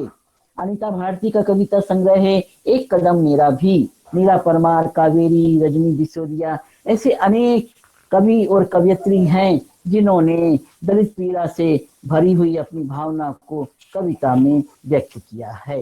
अब देखिए, उपन्यास साहित्य के क्षेत्र में जयप्रकाश करदम का उपन्यास है छप्पर, नैमिष राय जी का उपन्यास है जख्म हमारे, क्या मुझे खरीदोगे, मुक्ति पर्व, कावेरी जी का उपन्यास है मिस रमिया, सुशीला टागोरे का नीला आकाश तुम्हें बदलना ही होगा वह लड़की, जस तक वही सवेर, ये सत्य प्रकाश जी का उपन्यास है थमेगा नहीं विद्रोह, जाटव उमराव सिंह जाटव जी का है उधर के लोग, नावरिया जी का उपन्यास है। इसी तरह और भी बहुत उपन्यास आए हैं जिसमें दलित जीवन की सच्चाई को यथार्थ अनुभूति के साथ व्यक्त किया गया है। आत्मकथा के क्षेत्र में भी हम देखेंगे कि दलित विमर्श होता किस बात पर है, जो समाज में स्थिति है, जो लिखित दस्तावेज हैं, उनके आधार पर ही अध्ययन होता है, चिंतन मनन होता है और उसी पर निष्कर्ष निकाले जाते हैं और उसी के आधार पर उसका निराकरण के उपाय भी सोचे जाते हैं। तो आत्मकथा को सबसे यथार्थ दस्तावेज माना गया है। दलित आत्मकथाएं, स्त्री आत्मकथाएं, जिनमें उनके जीवन की यथार्थ स्थिति का चित्रण है। मोहनदास नेमिष राय जी का अपने अपने पिंजरे, ओम प्रकाश वाल्मीकि का जूठन, सूरजपाल चौहान का तिरस्कृत, मैं भंगी हूँ भगवान दास, एडवोकेट भगवान दास जी का है दोहरा अभिशाप, कौशल्या वैसंती जी की आत्मकथा, झोपड़ी से राजमहल तक, माता प्रसाद जी का है, वे हमारे राज्यपाल रहे हैं, अरुणाचल के राज्यपाल रहे हैं और बड़े ऊंचे पदों पर रहे राजनीति में। एक जाटव चमार समाज का छोटा लड़का जो छोटे छोटे काम करके बड़ा हुआ, अपनी पढ़ाई करता रहा और एक समय के बाद वह राज्यपाल पद पर भी पहुंच जाता है। यह उनकी एक जीवन की लंबी कथा है। मेरा बचपन मेरे कंधों पर, यह सराज सिंह बेचैन जी की आत्मकथा है। शिकंजे का दर्द के बारे में आप जानते हैं। टुकड़ा टुकड़ा जीवन, कावेरी जी की आत्मकथा है जो अभी 2018 में प्रकाशित हुई है। कावेरी जी बिहार की हैं। दयानंद बटोही जी और कावेरी जी दोनों ही मिलकर साहित्य लेखन कर रहे हैं। नाटक के क्षेत्र में भी कई नाटक लिखे गए हैं। अछूत का बेटा, माता प्रसाद जी का नाटक है और यानी कई नाटक ऐसे हैं। नेमिष राय जी ने नाटक लिखे हैं, सीवी भारती के नाटक आए हैं, मेरे नाटक हैं नंगा सत्य रंग और व्यंग्य, जिनके माध्यम से, जिनको खेला भी गया है, मंचित भी किया गया है और जिनके माध्यम से ये बताया गया है कि दलितों के साथ जो अन्याय हो रहा है अब ऐसा अन्याय नहीं होना चाहिए। इसी प्रकार अनेक दलित साहित्यकारों के कहानी संग्रह प्रकाशित हुए हैं, जिनमें पुरुषोत्तम सत्य प्रेमी का कहानी संग्रह प्रतिशोध, मीरा परमार का वेतरणी, कावेरी जी की सुमंगली कहानी बहुत प्रसिद्ध है, कुसुम मेघवाल की कहानी मंगली, बीएल नैयर की कहानी चतुरी चमार की चाट यानी एक अछूत व्यक्ति जो खोमचे लगाकर खाने पीने की चीजों को बेचता है, तो अछूत की है इसलिए नहीं बेच सकता, तो वह अपना नाम बदलकर वो दूसरे एरिया में जाकर अपना व्यवसाय करता है। दयानंद बटोही की कहानी सुरंग बहुत ही प्रसिद्ध है और कई जगह पाठ्यक्रम में भी ली गई है। ओम प्रकाश वाल्मीकि जी की कहानी सवराम, बेल की खाल, ग्रहण, ये एक प्रसिद्ध कहानियां हैं। अनीता भारती की कहानी एक थी कोटे वाली, कोटा यानी आरक्षण। चमार जाति की एक लड़की शिक्षिका पद पर आती है और पहले तो सबको लगता है कि अच्छी है, अच्छी दिखने में तो अच्छी दिख रही है, सवर्ण होगी, लेकिन जब उनको पता चलता है कि ये आरक्षण से आई है, कोटे में आई है और अछूत जाति की है, तब वे उसके बारे में कहते हैं अरे ये तो बहन जी है, मतलब मायावती बहन जी की जाति की है। मोहनदास नेमिसाई जी की कहानी है महाशूद्र, आवाजें उनका कहानी संग्रह है। जयप्रकाश कर्दम की कहानी लाठी है। खरोंच और तलाश उनके कहानी संग्रह है। सूरजपाल चौहान की कहानी बदबू बहुत ही प्रसिद्ध है। और कब आएगा, हैरी कब आएगा, ये उनके कहानी संग्रह का नाम है। मेरा कहानी संग्रह है टूटता वहम, संघर्ष, जरा समझो, अनुभूति के घेरे। रजनी तिलक की कहानी संग्रह है, कहानी का नाम है वुमेन सेल। रजत रानी मीनू की कहानी है सुनीता, उनकी भी कहानी संग्रह है हम कौन हैं, रजत रानी की कहानी संग्रह का नाम। सुमित्रा मेहरोल ने भी बहुत सी कहानियां लिखी हैं, जिनमें त्रिशंकु, प्रतिशोध, ये प्रसिद्ध कहानियां हैं। रजनी डिसोजिया की कहानी संग्रह चारपाई है, जिसमें कि उन्होंने एक मानवीय संवेदना के साथ, एक चारपाई की के साथ जुड़ी भावनाओं को एक दलित पात्र के विषय में बताया है कि जब बेटा बड़ा अफसर बन जाता है और उसे बड़ा बंगला मिलता है तो किस तरह वह अपने पिता की उस खाट को पुराने घर में छोड़ देना चाहता है, उस चारपाई से जिससे पिता के बहुत सारे सपने जुड़े हैं। बहुत अच्छी कहानी है। तो मैं अभी समय को देखते हुए शायद आपकी तरफ से कोई निर्देश तो नहीं मिला है और मैं बोल रही हूँ, तो अंत में मैं यही कहूंगी कि ये हाशिए के लोग हैं जिनमें विशेष रूप से दलित और स्त्री, इनका स्थान सबसे शोषित पीड़ित रहा है। और आदिवासी समाज जो अछूत तो नहीं माना जाता है, लेकिन सब सुविधाओं और प्रगति के अवसरों से वंचित रहा है। ऐसे लोगों पर विचार विमर्श चल रहा है।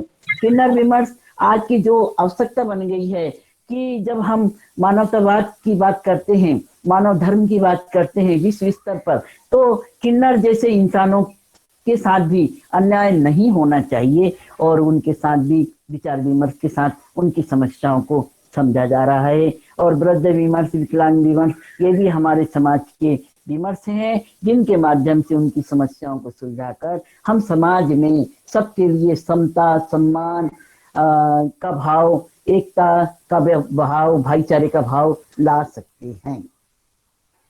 तो भाई धन्यवाद। तो मैं ये कहूंगी कि हास्यकृत विमर्शों, हिंदी साहित्य में हास्यकृत विमर्श की जो बात है वह विस्तार मांगती है। उसको मैंने संक्षेप में ही बताया है।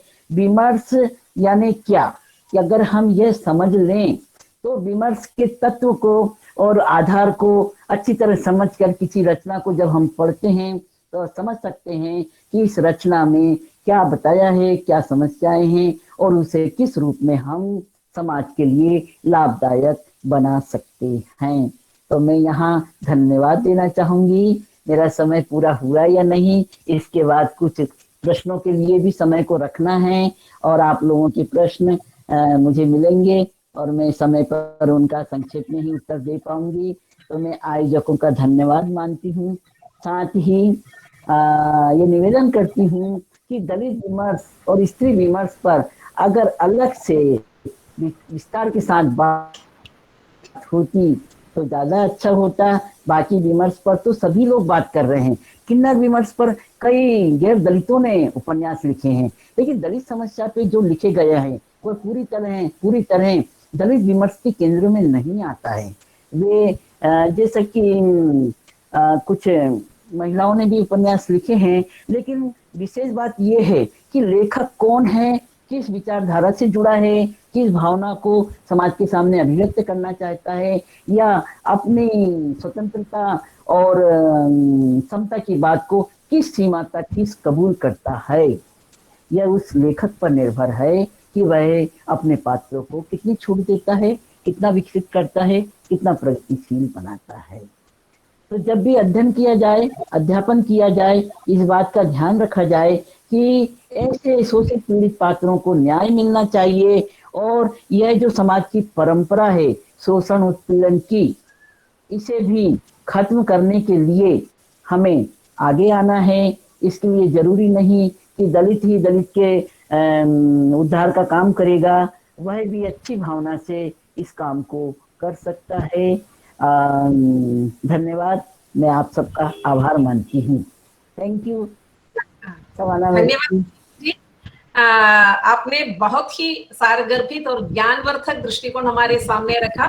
प्रेमचंद जी से शुरू होकर क्रमबद्ध रूप से अपने सभी लेखकों के दलित रचनाओं को हमारे सामने रखा, और बहुत बड़ी बात आपने हमें ये समझाए कि उनके दलितेतर जो लेखक है, जैसे प्रेमचंद हो या वो जगदीश चंद्र के जो जिन उपन्यासों के बारे में आपने जिक्र किया, जिसका भी हो, आप जो कहते हैं जो आत्मानुभूत जो वेदना जो होती है, जो स्वयं जो भोगा हुआ यथार्थ जो है, उसे अभिव्यक्त करना दूसरी बात है, और जो देखा देखी जो अनुभव है उसे अभिव्यक्त करना दूसरी बात है। शायद इसीलिए आपने जो कहा है प्रेमचंद की रचनाओं में गांधीवादी विचारधारा है, अम्बेडकरवादी जो विचारधारा के अनुसार जो विद्रोह भरा स्वर जो है वो ऐसे लेखकों में नहीं है, तो शायद ठीक है। हमारे पास अभी सिर्फ 20 मिनट बचा है, तो इसलिए मैं जल्दी जल्दी जो कमेंट में जो आपसे जो प्रश्न किया गया है वो मैं पढ़ूंगी, क्योंकि ज्यादा चर्चा के लिए अभी समय नहीं बच, क्योंकि लोगों के डेटा जो है वो खत्म होता जा रहा है। 20 मिनट के अंदर अंदर आप बहुत ही संक्षिप्त रूप में इन प्रश्नों का उत्तर देने की कृपा करें सुशीला जी। मैं सबसे पहले सूरजभान सागर ने एक प्रश्न किया है, समाज में जो जाति भेद भाव अभी भी कायम है तो वो कैसे मिटाया जा सकता है, इस पर आप जरा प्रकाश डालिएगा। जी बिल्कुल संक्षेप में कहूंगी, जाति भेद मिटाया जाना चाहिए। ये इतना विस्तृत समुद्र के समान फैला है कि इसको एक कुछ वर्षों में, कुछ समय में समेटना बहुत कठिन है। धीरे धीरे परंपराएं बदल रही हैं, इसको आज की युवा पीढ़ी ही बदल सकती है, वर्तमान की युवा पीढ़ी ही इसको बदल सकती है। मैंने अपने उपन्यासों में अंतरजातीय विवाह का संदेश दिया है कि जब दो वर्ग, दो जाति के लोग, दो स्तर के लोग आपस में सामाजिक संबंध के रूप में जुड़ते हैं, रिश्ते में जुड़ते हैं, तो समाज में समानता का भाव आता है। इसके साथ ही हमें एक मानवतावादी दृष्टिकोण रखना है और स्वयं यानी प्रगतिशील बनना है और दूसरों को भी प्रगतिशील बनाना है, यथार्थ से परिचित कराना है कि वो समान जमाना चला गया जब लोग छुआछूत को धर्म के नाम पे कितना जरूरी मानते थे। एक वस्त्र में भोजन बनाना, बिना नहाए खाना नहीं खाना और घंटों पूजा करना, ये आज का विषय नहीं है, ये आज का वैज्ञानिक युग है। अब मानव मानव में भेद नहीं किया जा सकता। इस बात को अगर युवा पीढ़ी समझ लेगी तो समाज को समझाएगी, और जब विशाल स्तर पर ये काम होगा तो एक दिन वह जरूर आएगा जब हमारे समाज से छुआछूत, भेदभाव, जाति भेद मिट जाएगा। धन्यवाद।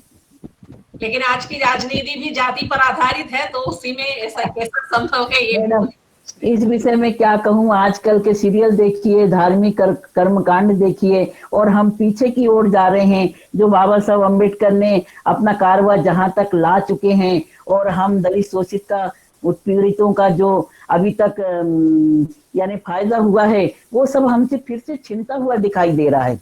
कई जगह पाठ्यक्रमों से वो रचनाएं हटाई जा रही हैं जो मानवतावादी संदेश देती हैं, जो हिंदू मुस्लिम एकता की बात करती हैं, जो दलित पाठ्यक्रमों में दलित रचनाएं रखी गई थी।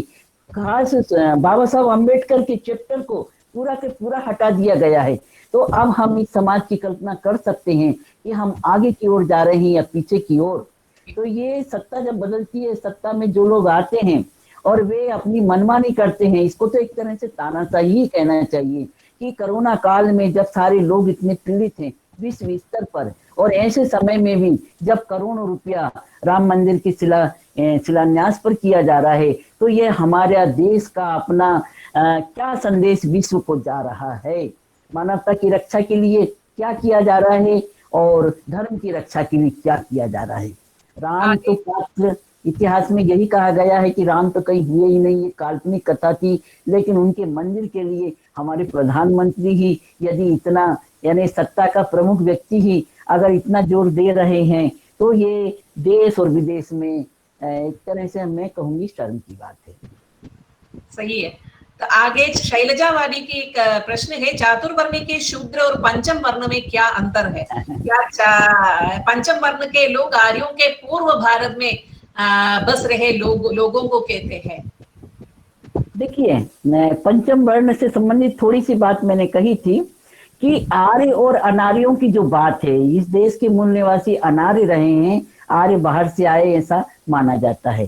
तो आर्य और अनार्य का जो संघर्ष हुआ उसमें कुछ लोग जंगलों कंदराओं में चले गए थे और वे वही निवास करते रहे, वही आदिवासी मूल निवासी देश के मूल निवासी हैं। तो ये तो बात है। और उन्हीं में कुछ लोगों ने जो युद्ध में हारे गए या पकड़े गए, ऐसे लोगों को पकड़कर गांव के बाहर बसाया गया और उनसे ऐसा सफाई का निकृष्ट काम कराया गया, गंदगी साफ करने का, मलमूत्र उठाने का। तो ऐसे लोग शूद्र नहीं बल्कि अछूत हैं। शूद्र, ब्राह्मण, क्षत्रिय, वैश्य और शूद्र, ये वर्ण व्यवस्था में 4 वर्ण हैं, जिनमें कि शूद्र यानी वे लोग हैं जो घर का पानी भरेंगे, खेतों में काम करेंगे या उनका जो घर की अंदर की साफ सफाई करेंगे। तो ये जो काम करने वाले घर में जिनको छूने और जिनकी परछाई से परहेज नहीं, वे ओबीसी वर्ग के शूद्र लोग हैं। मैंने कई जगह अपने भाषण में ये बात कही है और ओबीसी वर्ग के लोग नाराज हो जाते हैं कि हम शूद्र नहीं है। तो क्या आप अपर कास्ट हो? कौन कहता है आपको अपर कास्ट? ब्राह्मण क्षत्रिय ही अपर कास्ट कहलाते हैं। वैश्य व्यापार करते हैं और शूद्र सेवा कार्य करते हैं, चाहे वे खेतों में करें चाहे घरों में करें। और वे लोग जो बाहर के लोग, पकड़े हुए लोग या हारे हुए लोग हैं, जिनको गांव के बाहर बसाया गया था, ऐसे लोग गांव की पहरेदारी भी करते थे, रक्षा करते थे, चौकीदारी करते थे और गांव में सेवा काम भी करते थे। तो पंचम वर्ण का मतलब है चतुर्वर्ण से बाहर के लोग, जिन्हें समाज में व्यवस्था में कोई स्थान नहीं था और छुआछूत के कारण वे कभी स्वीकार ही नहीं किए गए, उनको पंचम वर्ण कहा गया है। यद्यपि उनको पंचम वर्ण घोषित नहीं किया गया है, 4 वर्ण के बाद जिन्हें वर्ण व्यवस्था से बाहर का माना गया, वह पंचम 5वां वर्ण है, जो छुआछूत के आधार पर है। और ये छुआछूत कैसे जाएगी, शायद उनका ये भी प्रश्न होना चाहिए था। तो वह तभी जा सकती है जब आज का पढ़ा लिखा युवा वर्ग अपने प्रयत्नों से, अपने घर परिवार से इसकी शुरुआत करके समाज से इस छुआछूत के भूत को भगा देगा। धन्यवाद। क्रिस्टीना ने एक प्रश्न पूछा है, दलित महिला का शोषण, दलित महिला को शोषण क्यों सहना पड़ता था? क्या इसकी वजह उसकी महिला होना है या उसके दलित होना? महिलाएं सबसे पहले महिला होने के कारण ही शोषित पीड़ित बनाई जाती हैं, चाहे सवर्ण महिला हो चाहे दलित महिला हो। दलित महिला को भी शोषण सहना पड़ता है और सवर्ण महिला को भी। सवर्ण महिला अपने शोषण की बात जाहिर नहीं करती, क्योंकि वह अपने घर का, परिवार का मान सम्मान का विशेष ध्यान रखती है। प्रेस्टीज के लिए वह चुप रहती है, चुपचाप सहती है। घर में रोती है, जब बाहर निकलती है तो बढ़िया गहने और बढ़िया कपड़े साड़ी पहनकर निकलती है, तब उसकी मुस्कुराहट से कोई कह नहीं सकता कि थोड़ी देर पहले ये रोई थी या इसकी पिटाई हुई थी। लेकिन दलित महिला इस क्षेत्र में थोड़ी दुस्साहसी रही है, क्योंकि दलित पुरुष भी शोषित पीड़ित रहा है, दलित महिला भी। एक शोषित पीड़ित जब दूसरे का शोषण उत्पीड़न करता है तो गुस्सा आना स्वाभाविक है। और दलित महिला दलित पुरुषों के साथ रोजगार के क्षेत्र में, काम के क्षेत्र में बराबर से मेहनत करती है, परिवार चलाने के लिए आर्थिक सहयोग देती है। उसके बाद भी अगर उसका शोषण होता है तो उसका गुस्सा करना जाहिर होता है। फिर भी दलित महिला का शोषण होता है। मेरी आत्मकथा देखिए, कौशल्या वेसंत्री जी की आत्मकथा देखिए, चाहे कावेरी जी की आत्मकथा या कोई भी स्त्री आत्मकथा, चाहे वह सवर्ण हो चाहे दलित हो, स्त्री का शोषण, स्त्री का उत्पीड़न किया ही जाता है। इसके पीछे है पुरुष मानसिकता। पुरुष मानसिकता में बचपन से ये भरा जाता है कि पुरुष ही घर का स्वामी है, बेटा ही सब कुछ है और वही सत्ता संपन्न है, शक्ति संपन्न है और वह जो कहेगा वही मानना पड़ेगा, सारे निर्णय वही लेगा, पुरुष ही लेगा। तो यह जो विचारधारा है, यह हमारे समाज की मानसिकता में व्याप्त है, वह कहीं जाती नहीं है। बाहर के मंच पर पुरुष भाषण देते हैं कि मैं अपने घर की महिलाओं को अपने बराबर होने का स्थान देता हूँ। वही पुरुष घर में आकर पत्नी से कहता है कि तुमने पानी देने में देर क्यों की या भोजन अच्छा नहीं बनाया, वह 2 हाथ भी उठा के उसको मार सकता है। तो यह उसकी अपनी मनमानी है कि वह बाहर क्या कहता है, घर में क्या व्यवहार करता है। इसलिए शोषित पीड़ित होती हैं, अपने शोषण की बात कहती हैं, कहना चाहिए। जब वो कहेंगी तभी तो समाज को मालूम होगा कि उसके साथ कैसा व्यवहार किया जाता है। कई संपन्न धनाढ्य महिलाओं के ऐसे आत्मकथाएं आई हैं जो पत्नी को स्वामी और परमेश्वर मानती हैं, वे भी किस तरह छोड़ दी गई हैं या बहिष्कृत की गई हैं या किस तरह से उनका अपमान किया जाता रहा है। तो स्त्रियां शोषित पीड़ित इसलिए होती हैं क्योंकि वो स्त्री हैं। दलित स्त्री को दोहरा शोषण सहना पड़ता है, एक तो दलित होने के कारण, दूसरा स्त्री होने के कारण। और दलित होने के कारण सवर्ण समाज से भी वह प्रताड़ित होती है, अपमानित होती है। कई जगह उसका दैहिक शोषण भी होता है, खेत मजदूरी करने में खेत मालिकों के द्वारा, या जहाँ वह काम करती है घरों में, तो स्वाभाविक है उसके साथ अन्याय अत्याचार होता ही है। और घर के अपने पुरुषों से भी वह शोषित पीड़ित होती है, क्योंकि दलित भले ही अपने सम्मान का आंदोलन कर रहा है, लेकिन घर में स्वयं को वह भी सत्ता स्वामी मानता है और पत्नी को अपने पीछे या अपने से छोटी मानता है, अधिकार में कम मानता है और वह उसका शोषण उत्पीड़न करता है। Thank you. आगे अश्वती वी का प्रश्न है, दलित और आदिवासी साहित्य को एक ही श्रेणी में रख सकते हैं या अलग अलग श्रेणी में? दलित और आदिवासी जीवन अलग है, उनकी जातियां हैं, उनकी अपनी परंपराएं हैं, उनका अपना। दलितों को तो हिंदू धर्म से जोड़कर देखा जाता है, जबकि दलित हिंदू नहीं है, लेकिन वे अभी तक हिंदू धर्म से जोड़कर उनकी गिनती भी हिंदू रूप में ही की जाती है। आदिवासियों का आदिवासी धर्म है, शरणा धर्म माना जाता है उनका, और वे हिंदू किसी भी हालत में नहीं है। उनकी अपनी जीवन पद्धति, उनका रहन सहन, उनका खान पान, उनके विचार, उनकी कथाएं, उनके पूर्वज, उनके अपने देवी देवता, ये सब अलग हैं। तो दलित और आदिवासी दोनों को एक नहीं माना जा सकता। दोनों के जीवन की समस्याएं अलग हैं, दोनों के जीवन की अपना उनका सोच विचार और आधार भी अलग है। यहाँ हम देखते हैं कि दलित और स्त्री ये बहुत नजदीक हैं, जिनका शोषण एक समान रूप में होता है। कि कहीं कहीं सवर्ण स्त्रियां भी अछूत मानी जाती हैं, कि वे गुरु पोथी यहाँ महाराष्ट्र में एक मानी जाती है, उसको कोई स्त्री हाथ नहीं लगाएगी। मैंने पूछा कि स्त्रियां क्यों नहीं हाथ लगाएंगी, क्योंकि वो रजस्वला होती हैं, अपवित्र मानी जाती हैं। तो स्त्री को एक तरह अपवित्र मानकर उसे दलित ही माना जाता है। तो दलित आदिवासी समाज को अछूत नहीं माना जाता। वे जंगलों में रहे, कंदराओं में रहे, लेकिन वे यहाँ के मूल निवासी रहे, उनसे वे काम नहीं कराए गए जिनके कारण उन्हें अछूत घोषित किया जाए।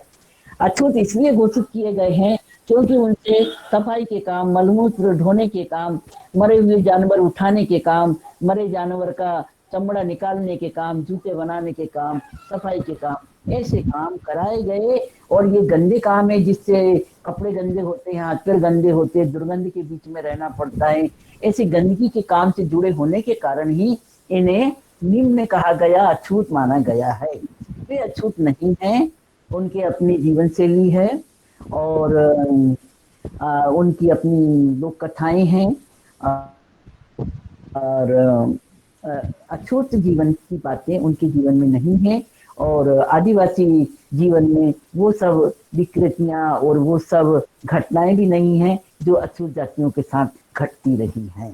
तो मैं भी स्पष्ट रूप से कहना चाहूंगी, दलितों का अपना विमर्श है, दलित विमर्श, और आदिवासियों का अपना अलग विमर्श है, क्योंकि उनके सोच विचार, उनका आधार, उनका लेखन, उनका अपना जीवन, उनकी विश्वास, उनकी मान्यताएं, ये सब अलग रूप में है। आदिवासी स्त्रियों का शोषण मजदूर रूप में ही अधिक हुआ है। मजदूर जीवन और आदिवासी जीवन भी अलग है। मजदूरी करना गलत नहीं है, लेकिन गंदे पैसों से, पैतृक रोजगार से जुड़े होना ही निकृष्ट बात है, जिसके कारण दलितों को बहुत अपमान और अन्याय अत्याचार सहना पड़ा है। आदिवासी स्त्रियों का दैहिक शोषण हुआ है, होता है, लेकिन वे दलित स्त्रियों के रूप में उस तरह शोषित नहीं मानी जाती, क्योंकि दलित स्त्रियों को अछूत माना जाता है। अभी भी वो अछूत होने की भावना समाज से के मन से गई नहीं है। मैं लेखिका हूँ, पीएचडी हूँ, कॉलेज में लेखिका, प्रोफेसर, लेक्चरर रही हूँ, लेकिन अगर मेरी पड़ोस की महिला कोई नए व्यक्ति को मेरा परिचय देना चाहेगी, जो मैंने अपने कान से सुना और मेरी आत्मकथा में लिखा है, तो वह यही कहती थी कि हमारे पड़ोस में जमादारन रहती है। जमादार यानी सफाई का काम करने वाले लोग। तो यह बात स्पष्ट है, आदिवासियों को दलितों के साथ जोड़कर नहीं देखा जा सकता। आजकल तो नया चल रहा है, आदिवासियों को हिंदू साबित किया जा रहा है, हिंदू देवी देवताओं से जोड़ा जा रहा है, उनको कई धर्मों की शिक्षा दी जा रही है, और केवट को राम भक्त, सबरी को राम भक्त, इस तरह से इस रूप में सिद्ध करके उनको हिंदू बताया जा रहा है। दलित भी हिंदू नहीं है, आदिवासियों का तो धर्म ही अलग है। हिंदुओं का धर्म भी आदि धर्म माना गया है। आदि धर्म यानी जो सनातन हिंदू धर्म से भी पहले का धर्म है, जो यहाँ के मूल निवासियों का अपना धर्म था, उसका अपना इतिहास है, इसको लोगों ने भुला दिया है। और आजकल कुछ ऐसी पार्टियां हैं जो सफाई कर्मी समाज को अपने में जोड़कर उसका उपयोग लेती हैं वोट बैंक के रूप में, और उनको गुमराह करती हैं हमारे नेताओं को, और वो हमारे नेता फिर समाज को गुमराह करते हैं। मेरा बहुत लेखन हुआ है इन समस्याओं पे, मैंने कई जगह बहुत लिखा है, वैचारिक लेख लिखे हैं। बड़ी दुख की बात है कि दलित जाति के अपने जो अपमान की बात है, दलित जाति स्वयं भी समझ नहीं पाती है। ये बड़ी विडंबना है। और किस तरह इन दलितों को जागृत किया जाए, इनके मन से वो छोटापन निकाला जाए और उन्हें मुख्य धारा के बड़े मार्ग से जोड़ा जाए और समाज के केंद्र में लाया जाए, यही प्रयत्न होना चाहिए। धन्यवाद। आगे सुगीता का एक प्रश्न है, बहुजन समाज और दलित समाज में कोई समानता है क्या? ये प्रश्न तो बड़े चुन चुन कर लिखे गए हैं। दलित समाज और बहुजन समाज, बहुजन समाज चौथा वर्ण है और दलित समाज पांचवा वर्ण है। अब ये क्रमशः तो नहीं है कि इसकी बातें वहां जाएंगी, वहां की बातें इधर आ जाएंगी, क्योंकि ये अलग अलग मंजिलों की बात मैंने कही थी। एक मंजिल के लोग दूसरे मंजिल में जा ही नहीं सकते हैं। ये व्यवस्था इस तरह बनाई गई है मनुस्मृति के आधार पर कि व्यक्ति कभी अपना धर्म नहीं बदल सकता, और जब धर्म नहीं बदलेगा उसका वर्ण वही रहेगा, वर्ण वही रहेगा तो उसकी जातियां भी वही रहेंगी। आजकल वर्ण धर्मांतर के बाद भी लोग धर्म बदल लेते हैं, क्रिश्चियन मुस्लिम हो जाते हैं, लेकिन धर्म बदल के भी वे कई बार अपना पैतृक रोजगार करते दिखाई देते हैं। ये बड़ी विडंबना है कि क्रिश्चियन जो पैंट शर्ट पहनकर हेट लगाकर घूमता है, वह सुबह सुबह अपना सफाई का काम भी करके आ जाता है। और ऐसे लोगों के गिरजाघर भी अलग होते हैं, मस्जिदें भी अलग होती हैं, और ऐसे लोगों को लोग अपने समाज से भी नहीं जोड़ते हैं। यानी धर्म परिवर्तित अछूत से क्रिश्चियन बने लोग, इनके गिरजाघर अलग होते हैं, और जो पहले के क्रिश्चियन हैं, हालांकि सभी तो विदेश से नहीं आए होंगे, वे यहीं भारत के रहने वाले हैं जो धर्म परिवर्तित हैं, लेकिन वे दलितों से धर्म परिवर्तित नहीं है, इसलिए अपने आप को उच्च मानते हैं, और वे श्रेष्ठ वरिष्ठ लोग इन नए धर्मांतरित लोगों को अपना नहीं मानते, उनसे भी छुआछूत मानते हैं। तो यहाँ बात है बहुजन और दलितों में भेद की, तो वह यह है कि बहुजन समाज के लोग सेवक वर्ग के लोग हैं, शूद्र वर्ण के लोग हैं, जो सेवा कार्य उनके लिए निश्चित किया गया है, वे समाज में रह के सेवा काम करते हैं, और उनसे उस तरह छुआछूत नहीं मानी जाती। उनके हाथ का पानी पिया जाता है, उनके हाथ का, अगर वे भोजन बना रहे हैं, कई लोग ब्राह्मण किसी दूसरे के हाथ का भोजन नहीं करते, लेकिन कई घरों में बहुजन जाति की स्त्रियां बर्तन मांजने धोने का काम करती हैं, खाना बनाने का काम भी करती हैं, तो उसको स्वीकार किया जाता है।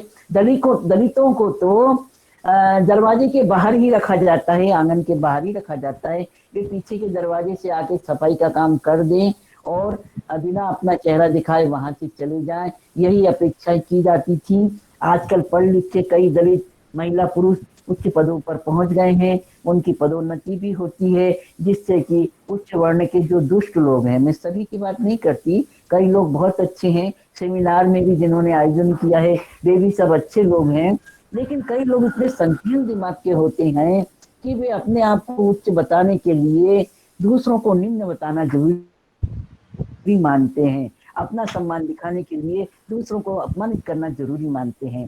तो ऐसे लोग ही इस जाति व्यवस्था को, भेदभाव को बनाए रखना चाहते हैं। इस भेदभाव को मिटाने के लिए एक ही उपाय है कि हम समाज से जुड़ें, एक दूसरे के परिवार से जुड़ें और आपसी भेदभाव को भूलें और समाज को इस तरह की प्रेरणा दें कि समाज से ये भेदभाव की भावना को खत्म किया जाना चाहिए। धन्यवाद। सुशीला जी, लग रहा है कि मेरा हाँ प्रश्न तो खत्म हो गया है। और आपका जो सारगर्भित और ज्ञानवर्धक भाषण जो है, बहुत ही सभी लोगों ने आपको धन्यवाद दिया है। आपकी रचनाओं पर शोध करने वाले बहुत सारे शोधार्थी इसमें भाग ले रहे थे, सभी ने उनका प्यार आपको दिया है। और मैं तो कहना चाहूंगी कि आप एक अध्यापिका पहले है फिर लेखिका, क्योंकि आपने इतनी अच्छी तरह से हमें समझाया। तो वो जो क्रमिक विकास जो है, दलित रचनाओं का जो क्रमिक विकास है, तो इतने अच्छी तरह से आपने समझाया, 1.5 घंटे तक आप बराबर बोलती रही। तो ये बहुत बहुत धन्यवाद आपका, क्योंकि हमने काफी बातें समझी आपसे और भी सुनने के लिए आतुर है। फिर भी हमें समय की पाबंदी तो रखनी चाहिए, 5 बजने को है। तो इसलिए मैं शबाना जी को, इसकी संचालिका शबाना जी को मैं धन्यवाद ज्ञापन के लिए मैं बुलाना चाहूंगी। शबाना, आवाज आ रही है ना टीचर? जी तो सबको मेरा नमस्कार। हमारे विभाग द्वारा आयोजित व्याख्यान माला के जो 14 व्याख्यान यहाँ पर समाप्त हो चुकी हैं। तो इस प्रकार के का आयोजन के लिए पूर्ण सहमति देने वाले हमारे विभागाध्यक्षा बिंदु वेलसार जी को मैं तहे दिल से आभार प्रकट करती हूँ। और इतने अधिक समय लेकर जो हास्यकृत विमर्शों पर अपने सारा गर्भित व्याख्यान देने वाली सुशीला जी को अपने विभाग की ओर से और हमारे कॉलेज की ओर से और मेरी ओर से शुक्रिया अदा करती हूँ। आपने उस सभी विमर्शों पर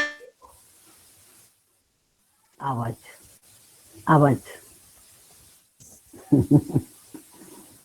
जिक्र किया है और जरूर होंगे। तो आपका व्याख्यान सुनने का सुअवसर हमें प्राप्त हुआ है और आपने हमारे इस प्लेटफॉर्म में आकर हमारे इस कदम को आगे बढ़ाने में बहुत अधिक सहायता दी है। इसके लिए सुशीला जी को मैं तहे दिल से एक बार फिर शुक्रिया अदा करती हूँ। और इसका जो संचालन करने वाले सुमा जी को और आपकी जो परिचय देने वाली आशा जी को, और इसमें बहुत सारे विश्वविद्यालयों से अध्यापक बंधु और शोध छात्राएं और हमारे विभाग की छात्राएं उपस्थित हैं। आप सबको मैं शुक्रिया अदा करती हूँ। और अगले हफ्ते हर एक व्यक्ति के साथ हम आपसे मुलाकात करवाएंगे। अगला व्याख्यान जो है 14 सितंबर को है, भी शामिल हो जाए। तो इसी आशा के साथ यहाँ पर समाप्त करती हूँ। धन्यवाद।